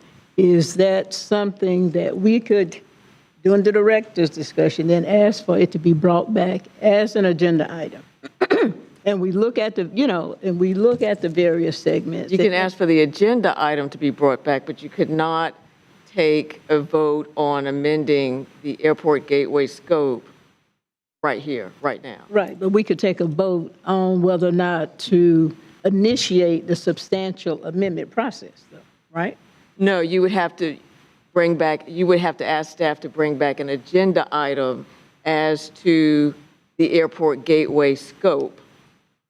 Otherwise, it has to be unanimous. Okay, but we can't do that right now. You can't do a policy change without an agenda item unless it's unanimous. Okay. So you can't change the scope. We don't. At this stage, without all the other stages that we talked about. Right, and Commissioner Williams-Cox pointed out, now we don't have a quorum, so we can't request that an agenda item come back to address, so that we as commissioners can address the scope of that particular project. You do have a quorum. We do have. We do. A quorum is 3 on the city side and 4 on the county side, so unless someone bailed out while we were talking. Okay, thank you. So let me ask Commissioner Proctor, would that satisfy your concern so that we could address the overall project, and Commissioner Caban, if we had a motion to bring an agenda item back to address the scope of the project? Ms. Dawson, is that what I'm saying? That would be allowable under your policy. All right, very good. That's what I'm saying too. Well, I'll entertain a motion to that effect. Okay, Madam that's Chair, why I put that motion on. You still good on the second? Yeah, Madam Chair, what I was going to say is, I have right now in front of me, I'm prepared for this just in case, but, Commissioner Proctor, the reason in the September meeting why I made the motion to just reduce the budget was because there takes a supermajority to change the scope, okay? And so what taxpayers voted on with the airport gateway, Spring Hill Road. There's been a lot of talk about taxpayers voted on this project. This is what they voted on. Well, this is straight from the referendum on the IA 2016 IA agreement. And it says right in front of me, Airport Gateway, Spring Hill Road and Lake Bradford Road, funding to perform roadway improvements to Spring Hill Road from Capitol Circle Southwest to Orange Avenue and Lake Bradford Road from Orange Avenue to Gain Street. So this is Spring Hill Road. And so I would support a motion or make the motion to reduce the scope of the Airport Gateway down to Spring Hill Road. I think that we could do it with it for $82 million. I think staff could do that project up and down for $82 million. And I think it wouldn't require staff to come back to us and ask us for more money. And that's also what taxpayers voted on. Sounds like a win to me. I'll second that, Madam Chair, but that word improvement is a word. 4-lane. I want it 4-laned. Thank you. Thank you very much. Okay, so your motion is for staff to bring back an agenda item to us to address the scope. To reduce the scope to Spring Hill Road, Spring- 4-lane Spring Hill Road, yes. No. We're talking about the overall project. Now, I want clarification on your motion. We're talking about the Airport Gateway project, okay? I'm making a motion Okay. to reduce the scope on the Airport Gateway Strictly to Spring Hill the Road. original. Voter intention. Wait, no, Listen, I think according to direction, we can't here do a substantive motion to reduce the scope. For a motion. Yes, ma'am. For an agenda item to come back addressing the scope. I'm sorry, you're right. You see? I'm sorry, you're right. Yes, Okay. ma'am. So is that your motion? Yes, I'm making a motion to bring back an agenda item in the February meeting that reduces the scope of the Airport Gateway. No, so we can address. Address the scope of the Airport Gateway. I'm sorry. And can we have an option? Can I ask for an option in the motion for comparison? I'm sure they'll give us options. Okay. This is just overall scope. Very good. I second that. I maintain second on that, Madam Chair. Okay, Commissioner Williams-Cox. Question for that motion.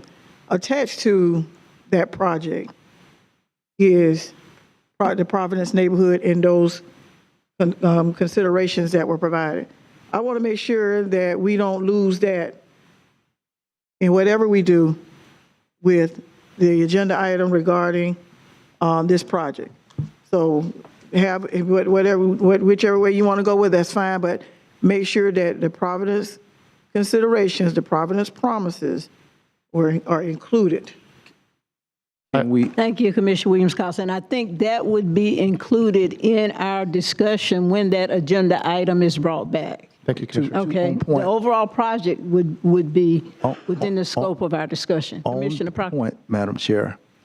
I'm okay with accommodating those commitments made to Providence, but I'm wanting a delineation that Florida State promised Providence and not Blueprint. Okay? And that could be part of And they remain committed. They remain committed to handle that. And I believe that to the extent that they made the commitment, the president said, I will honor my commitments. So that is not on our backs. That's Florida State. So staff, check with Florida State to handle their business. Thank you, Commissioner Proctor. Thank you. Commissioner Williams-Cox. We care is not where it comes from. Whosoever will, let them come forth with those Providence promises. I'm with you on that. Okay, again, I think Providence, the promises, all of that we can't do anything about it in this meeting, but it can be discussed at our next meeting when they bring the agenda item back. Commissioner Matlow, and then Commissioner Caban. Thank you, Madam Chair, and I think this is a good point to just get a clarity on the budget, particularly with the Providence improvements being included and what's being recommended, which is segments EFG, essentially the original Lake Bradford Spring Hill Road. I asked for funding information on the two options by email, Mr. White, and Ed. With the $82 million budget, the EFG, what's being proposed here was $76 million. That's correct. That's correct. Which would leave at $82 million an additional $6 million that could be allocated towards Providence improvements if we changed to only EFG and if we kept $82 million. Generally, that's correct. One of the things we would want to look at is any promises to Providence that were tied to specific corridors that may be removed from the project. Should the IA board choose to do that, we may have to kind of look at and see how those would be addressed and what the cost would be. Okay. And so I'm going to put that all in bucket of one option that we'll consider is EFG, $82 million. The second option is the current full project, ABC, EFG, which was the $117.8 million that we previously budgeted before it got reduced. When we budgeted the 117.8, were we budgeting that all from sales tax revenue? If I may, no, that's a combination of bond issuance and sales tax revenue. And just to follow up on the Providence conversation, in the, I think it was the September 21st budget materials, we actually did do that analysis of what the Providence improvements may cost should segment C be removed and the commitments remain. And that was a $14 million estimate. So just kind of doing the math for you, I mean, that's, 76 million plus 14, so you're actually at 90 million.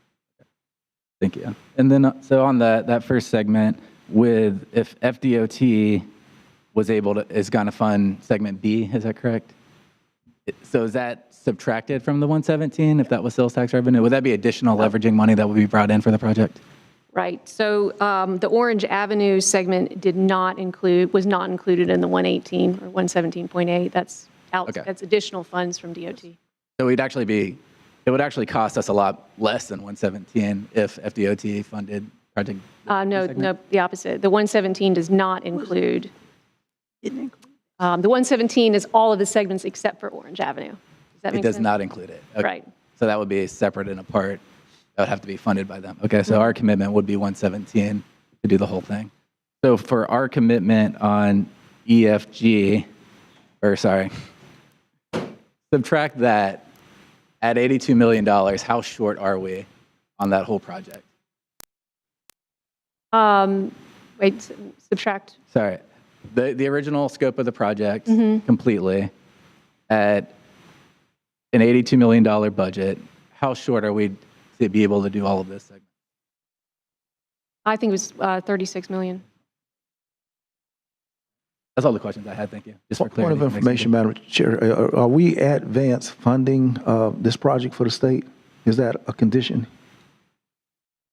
No, I'm sorry, not the Orange Avenue segment. That would be coming strictly through DOT. Yes, right. So DOT would pay for the Orange Avenue. Just kind of running it through my head. What about the Spring Hill Road? Is that a city road or county road, that Spring Hill Road? Whose road is that? If Spring Hill Road is a county road, it's primarily within the city limits. We are working with DOT now on the most southerly piece near Capitol Circle Southwest to leverage that construction project that they have going on now. The FDOT, is they gonna put some money on Spring Hill Road? Yes, sir. They're putting it on the Munson Bridge. On the bridge, okay, thank you. And so, Madam Director, that segment that's being funded by the feds was never included in the estimate for the airport gateway. Am I correct? Yes, it was never included. Okay, so it's not that we need to deduct it now. It was never included. But we can have a robust conversation about all of this, budget, numbers,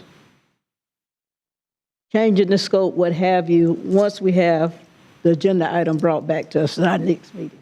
And Madam Chair, just to clarify, this would be like a review, it's an informational item, and then the board can take whatever action it deems appropriate by vote. Awesome. Madam Chair, I move adjournment. Oh, well, we have a motion on the floor. Oh, I'm sorry. We have a motion on the floor, We didn't vote Commissioner it. I Proctor. withdraw that Well, motion. actually, if he doesn't You withdraw withdrew the it? motion. I withdrew it. Motion to adjourn does take priority over other motions. He It withdrew it. does, but there's no second, though. Yeah, no Oh, second. you withdrew it? Well, you don't need a second.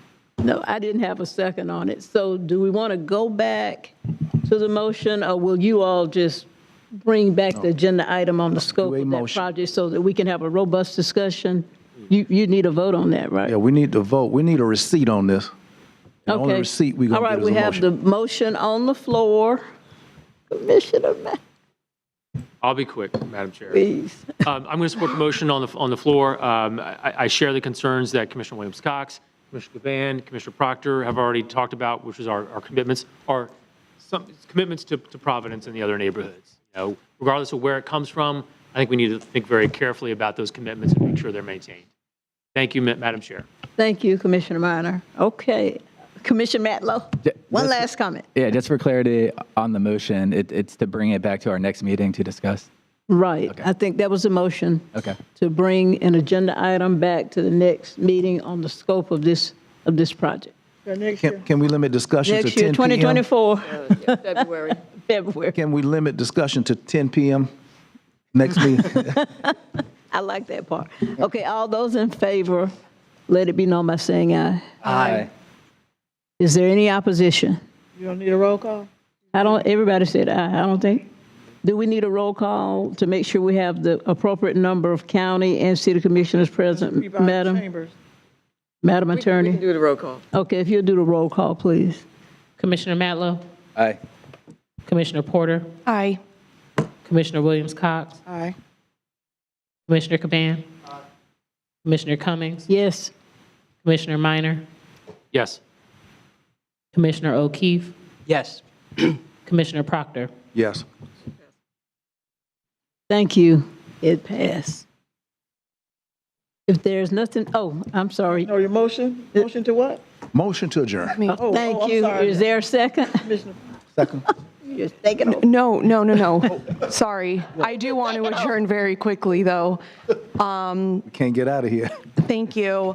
You ever been in the glass house at the fair? I wanted to make a motion.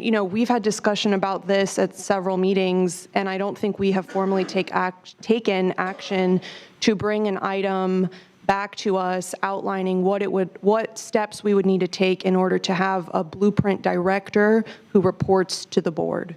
So my motion is that we have an item come back to us at our February meeting outlining the steps for a blueprint director who's responsive to the blueprint board.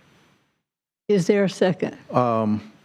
Commissioner Caban, are you seconding it? No, yes, O'Keefe, ma'am. I'm sorry. I'm seconding that. However, in asking the maker of the motion to augment her motion to include not only the hiring of a director, but to look at council, to look at the formation of staffing, and to look at a paradigm that places this body at the top and not under the bottom of our city manager and our county administrator, but that the supervisory oversight, the authority, if it's not out of the state's format by statute, that we pull ourselves out of the muck and mire and place ourselves that we're in charge. I like to see something. Okay, so Commissioner Sure, I would accept Proctor, that hold on a amendment. second so that I can get an understanding of what's on the floor. You are asking for a friendly amendment to her motion, and her motion was for an agenda item to come back from staff on a director that would report directly to this board? Is that? Yes, Madam Chair, may I? Okay, and then threw all your that up. addition was? Yes, so it would be amended to include, I suppose, our blueprint attorney, our OEV director, and our blueprint director, and then what, does that cover it? Attorney, blueprint director. What we're looking at is an arrangement where this board is large, and not just large, but also in charge. Discussion. Madam Diane Williams-Scott. Madam Chair, I am going to go ahead and register unreadiness because there are too many people missing from this table that should be weighing in Got a on this. quorum, that's all we need. Quorum. Madam Chair, I am registering my unreadiness because there are too many, in my opinion, for something this heavy. Too many of us are missing from the county side as well as the city side. I will not be supporting the motion, so I'm just registering my unreadiness. Thank you, Commissioner Williams-Scott. I just want Madam Chair, clarification on the motion that's on the floor. You know, I'm confused because we have a blueprint director, so to what extent are we saying he doesn't report to the board? So what more reporting do we want? We're saying that the blueprint attorney, it doesn't report to the board. May So I? what, okay, let me finish. Sure. So my question to you, since it's your motion, and Commissioner Proctor, in my opinion, as a member of this board, I believe they report to us. So what level of reporting are we talking about? And Let me ask this question. Ms. Dawson, do you report to this board? through the place director. She don't report to this board. She reports to the place director. We have a county attorney that reports to this board. We have a. You mean on the county level? Yeah, So we did. It's a different reporting you're talking about, Commissioner Proctor? I can't get through, I'm sorry. Yes, Madam Chair. Yes, so like at the city, we have the city manager, the city Right. attorney. They report to us. They are hired and fired by the board. That is not the case here. And it's the case for the CRA as well. And so it would be a change in the governance structure to make the senior executive level staff report directly to the board. And what the motion is, what would the next steps be for the senior executive level staff of Blueprint to report directly to the board? Okay, and that would Madam Chair, include if I- hiring and firing Yes. authority. Okay, I see the distinction now. So we're asking for an agenda item to come back. Yes. If Blueprint would address that. and Madam bring it- Chair, Madam Yes, Chair. Madam that- Attorney. That would be an improper motion. Come on. The county, several meetings ago, had a very robust discussion about what is the proper way to change or work through the structure of Blueprint. And I watched that meeting. This isn't a And county meeting. most of you attended that meeting. Ms. So Dawson, you ain't the county's I think all of attorney. us are aware, I think all of us She are don't aware. advise us as a county That the structure board. of Blueprint. Madam Attorney, hold on one second, please. Okay, I want us to be able to hear Go. our Blueprint attorney. Stay. Okay. Stay. I think all of us are aware that the structure of Blueprint is governed by the city commission and the county commission. They're the ones that can make that change. They're the ones who it is proper to make those changes to the structure of the IA board. And I think that has been debated quite some time here, but I think it's proper to bring it up because it is an improper motion, because you cannot change the structure of the IA board here. The IA is a creation of the city and the county. The city commission can make the changes, and they can agree with the county to make those changes. They are the signatories on the interlocal agreement, and only those two bodies can make those changes. Okay, thank you, Madam Attorney. But the question, the issue was for an agenda item to come back to tell us what steps we would take to realize those particular positions to report directly to Blueprint. So are you saying that motion to bring an agenda item back is improper? Yes, Madam Chair, because there's really nothing other that we can tell you other than it has to be the city and the county working together to make those changes. That ain't accurate. It can't be affected here at the IA, at the Blueprint intergovernmental agency level. It has to be something at the city. What are we at that we can't make a decision? Commissioner Proctor. What is this? Hold on one second. Hold on one second. I'll get to Kangaroo you. court. Commissioner Proctor, hold on one second. Did you finish, Madam Attorney? Yes, ma'am. Okay, Commissioner Caban, and then you, Commissioner Proctor. Thank you. That's actually, Madam Attorney, it's actually not true. There's two ways that we can amend the IA agreement. we could vote for it here in this board, and then it goes to the county and it goes to the city for them to vote separately, or it can start in the city and the county and end here. I think what the motion on the table is saying that we want to start the conversation here.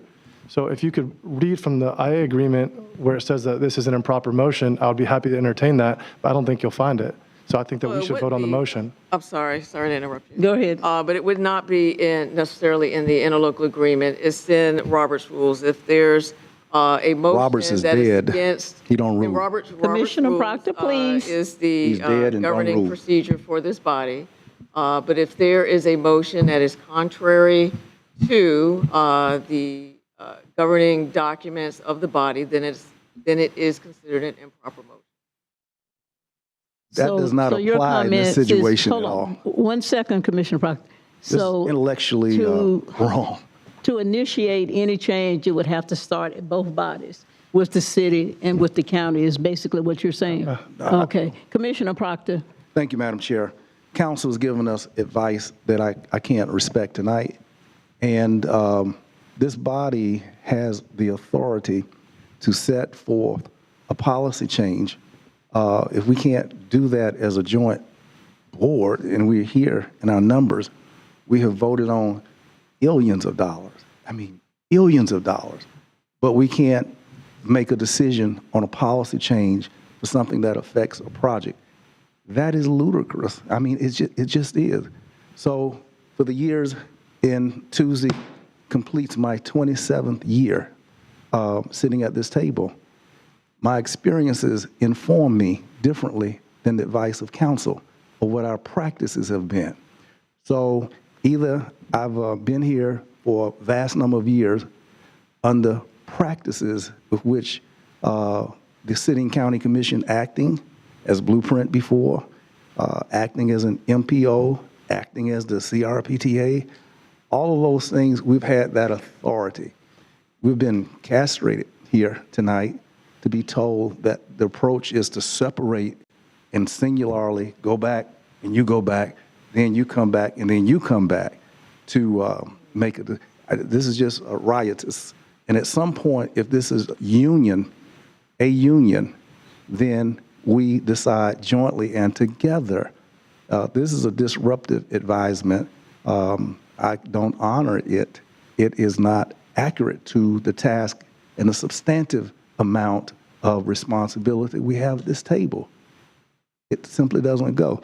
So the motion that was made, every time we attempt to move forward, to change ideas, we get advised that we're in an intractable position.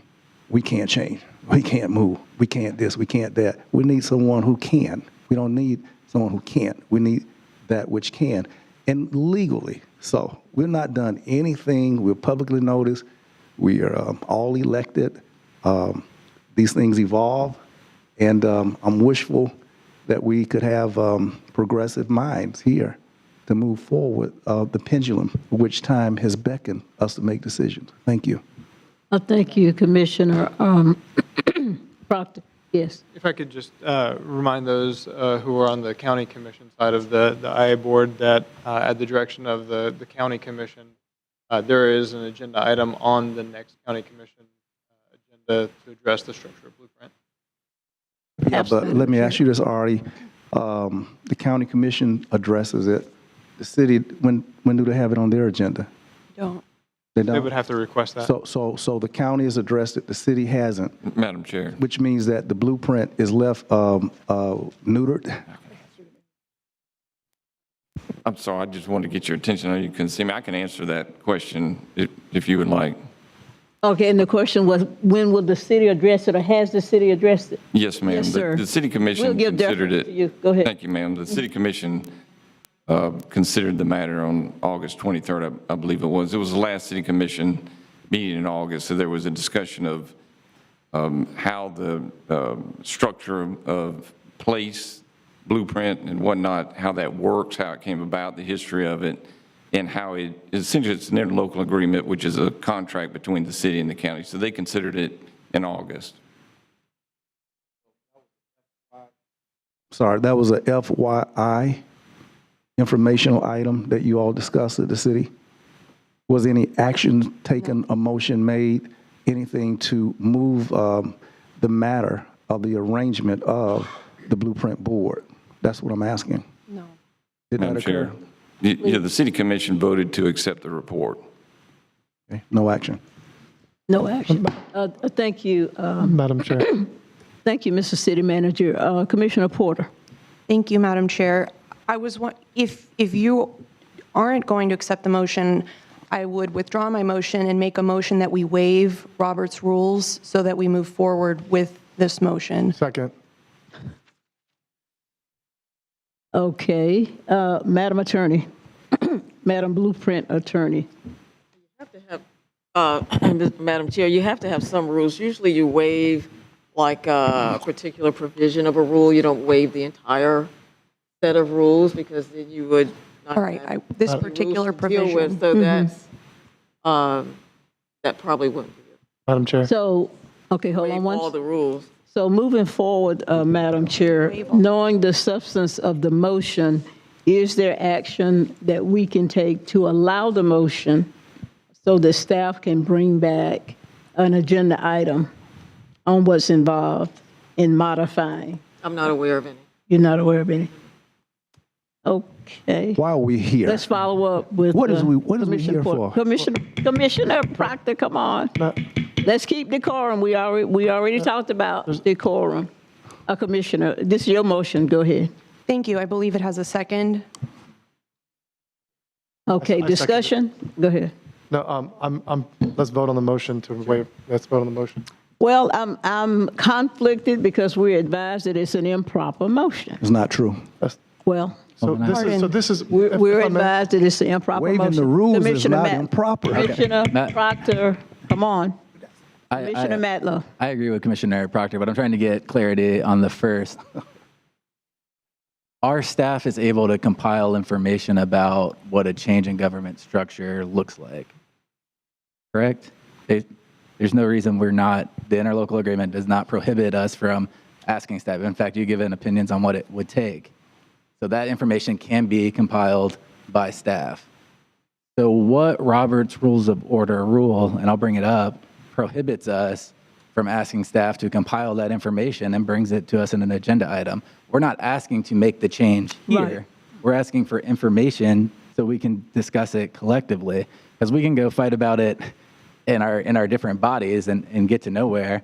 And if there's not the will of everybody here to do it, I mean, this is the best place to have the conversation first, because we're just spinning our wheels separately. So my question is, what in Robert's Rules of Order prohibits us asking for information to come back about the very structure of our own board? If it's just an informational item, then it is just an informational.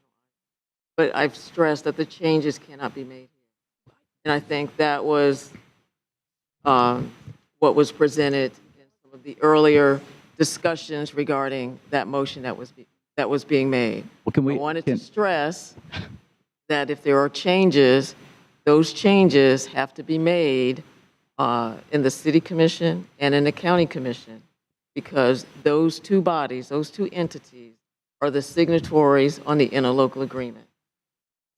Blueprint staff has already provided like a history of Blueprint 2 years ago. We gave a complete analysis of that. But this, if it's just, hey, this is what you need to do, I mean, certainly there's no problem in doing that, but there just needs to be clarity that the change cannot occur here within the Blueprint Intergovernmental Agency. And I think all the analysis could be included in the item that comes back, if that's the legal opinion that it can initiate. Yeah, Madam Chair. Thank you, Commissioner Matlow. And I think the motion was to bring an agenda item back, addressing that, telling us, what the parameters are. Yes, Madam Chair. Right, absolutely. It was always informational. Informational, absolutely. One last comment, Commissioner Caban. Yes, one thing I just want to state out is, Madam Attorney, I want to say that I think that, one, you're a great attorney, and I feel unfortunate for you that you're in this position, but I feel like that this is also an example of why that this structure needs to change, because it's very clear that there's a lot of will in this board to restructure Blueprint, but I feel like at every turn, you fight us on it with legal claims that aren't substantially backed. I feel like that is an example of that, of where you report up the chain. Okay, Commissioner Caban, but we're not directing to individuals. No, I'm not. This isn't a bad thing. Yeah. I'm Just saying in like general. I'm saying that like I sympathize because Madam Attorney is doing her job. The problem is her job is to report to the IMC and the police director. Not this is just a perfect example of why the structure needs to change. And anyone who disagrees with me, read the IA agreement because it clearly lays that out. So thank you. Thank you, Commissioner Caban. Commissioner Williams-Cox. Let me just say this, and I hope we can go home. When we're together too long, things happen. We really need to handle the people's business and go home because it doesn't get any better. As the time goes, we do some things. And what I'm sitting here listening to, and I don't like, I understand that there's a will to make some changes. Every meeting, we go through the same thing. Who has been here longer than some of you at the table have been here, is doing what she is tasked with doing. The place director is doing what he's been tasked with doing. Just because you don't like the answer, don't mean they're not doing what they've been tasked to do. They're giving you according to what has been established, long time established. We weren't here when Blueprint was put together. There's a very convoluted interlocal agreement that you can't just unravel because you want to. Listen, we have attorneys to keep us out of trouble, but we're headed, as we tell her what her opinion is wrong or you don't agree with. I've never been to law school. Have you? Yeah, but okay, no, don't answer because I ain't got time for that. But my point is this: no one's coming to your office, commissioners, to tell you. No one from this board is coming to your office to tell you how to do your job and tell you that you're wrong. And they may not agree with you, but they're not going to say you're wrong. They're not going to do that. And I don't think we ought to do that with her. You may not agree. It's okay to disagree. But I just think that we do not need to, at this late hour, start telling her, waiving Robert's rules. When do you bring her back in? After you waive them, how do you bring her back in? We got to have a rule of law. And we have a list of documents that we go by. And Robert's rule is the last resort when the bylaws are silent. She is, you see her book? That's work she's put into that book so she can go to it because she know what we do. And so, Ms. Dawson, thank you for doing what you do so that we can do what we need to do. And I don't have a problem with folks asking for information, but get the information. We go every meeting, we do the same thing. We say the same thing. We want to look at the structure. In every meeting, we get the same answer. No, the city, we've already dealt with that. And it was information. We've done that. She told you it takes both bodies. You can't do it here. Madam Chair. Oh, thank you, Commissioner Williams-Cox. I wasn't finished, but I will yield. I will yield. Okay, and what I want, and we're going to go forward very briefly, but I want us to just remember the decorum. We need to be respectful of each other, respect ourselves, okay? And we can disagree without being disagreeable. Commissioner Porter, then Commissioner Proctor. Thank you, Madam Chair. So I'm asking for clarification then. Was the original motion proper if it was only for an informational item? Because it sounded like that's what. Yeah, I think based on the comment from the Blueprint attorney, if it's for informational only, it was not improper. Okay, so is that motion still on the table? It's on the table. And it's right. been seconded by Commissioner Proctor? Absolutely. Okay, thank you. And I'll just be really, really brief with my comments. I want to be really clear that I genuinely respect the work that everyone does, staff and my colleagues. I also want to be clear that I was elected to represent, like we all were, the public interest, and none of this is personal. I wasn't elected to protect one person's job or another person's job. No person's job is more important than the public interest. So everything that I do in asking these questions, in wanting clarity, and wanting functionality to avoid some of the dysfunction we see is guided by that. and none of it is personal. So thank you, Madam Chair. Thank you, Commissioner Thank you. Porter. Commissioner Proctor. Madam Chair, me too. Ms. Dawson, this is not personal at all. Your advice we listen to. When advisement supplants the will of voters as lifted up by Commissioner Caban back when what he was reading from about Spring Hill Road, the effort to meet what voters have voted on is paramount here, ought be. And the waiver of rules, and I tried to look it up before my phone died, and I glanced as hard as I could, and I ran out of. But the waiver of rules, if the waiver of rules is dead, and is not a part of Robert's Rules of Order, then the 14th Amendment and the First Amendment of the Constitution is likewise dead. Robert's Rule contains the element and component of the waiver of rules for a body. It's elementary. It's fundamental. It's just basic.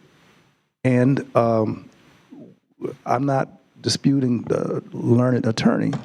I'm simply saying that some things are fundamental, basic. And the waiver of a rule has not been pronounced dead, though Mr. Roberts is, but still ruled. But that thing is alive and well, and I disagree with that. So, Ms. Dawson, I apologize if you felt in any way it's not a personal attack. It's all above the shoulders, and it's a cognitive recognition that I disagree, and I know you don't require me to suppress what I believe when I'm right. I know you don't want me to acquiesce to that which I don't believe is correct, and I strongly disagree with you. That's what this means. Thank you. Thank you, Commissioner Proctor. Okay, and I also want to commend Attorney Dawson for all the work that she's done for Blueprint, all the work she does for Blueprint, and many times during our meetings, we are directing a lot of questions to her. But I think she clarifies that the motion on the floor is for informational purposes only, and therefore it's not improper. Okay, so we're going to move forward with that motion. All those in favor, let it be known by saying aye. Aye. Aye. Any opposition? Nay. Okay, if report one in opposition. If it's nothing further, no further business, I now declare the meeting adjourned. Thank you all so much. Thank you.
acres to 4,000 acres.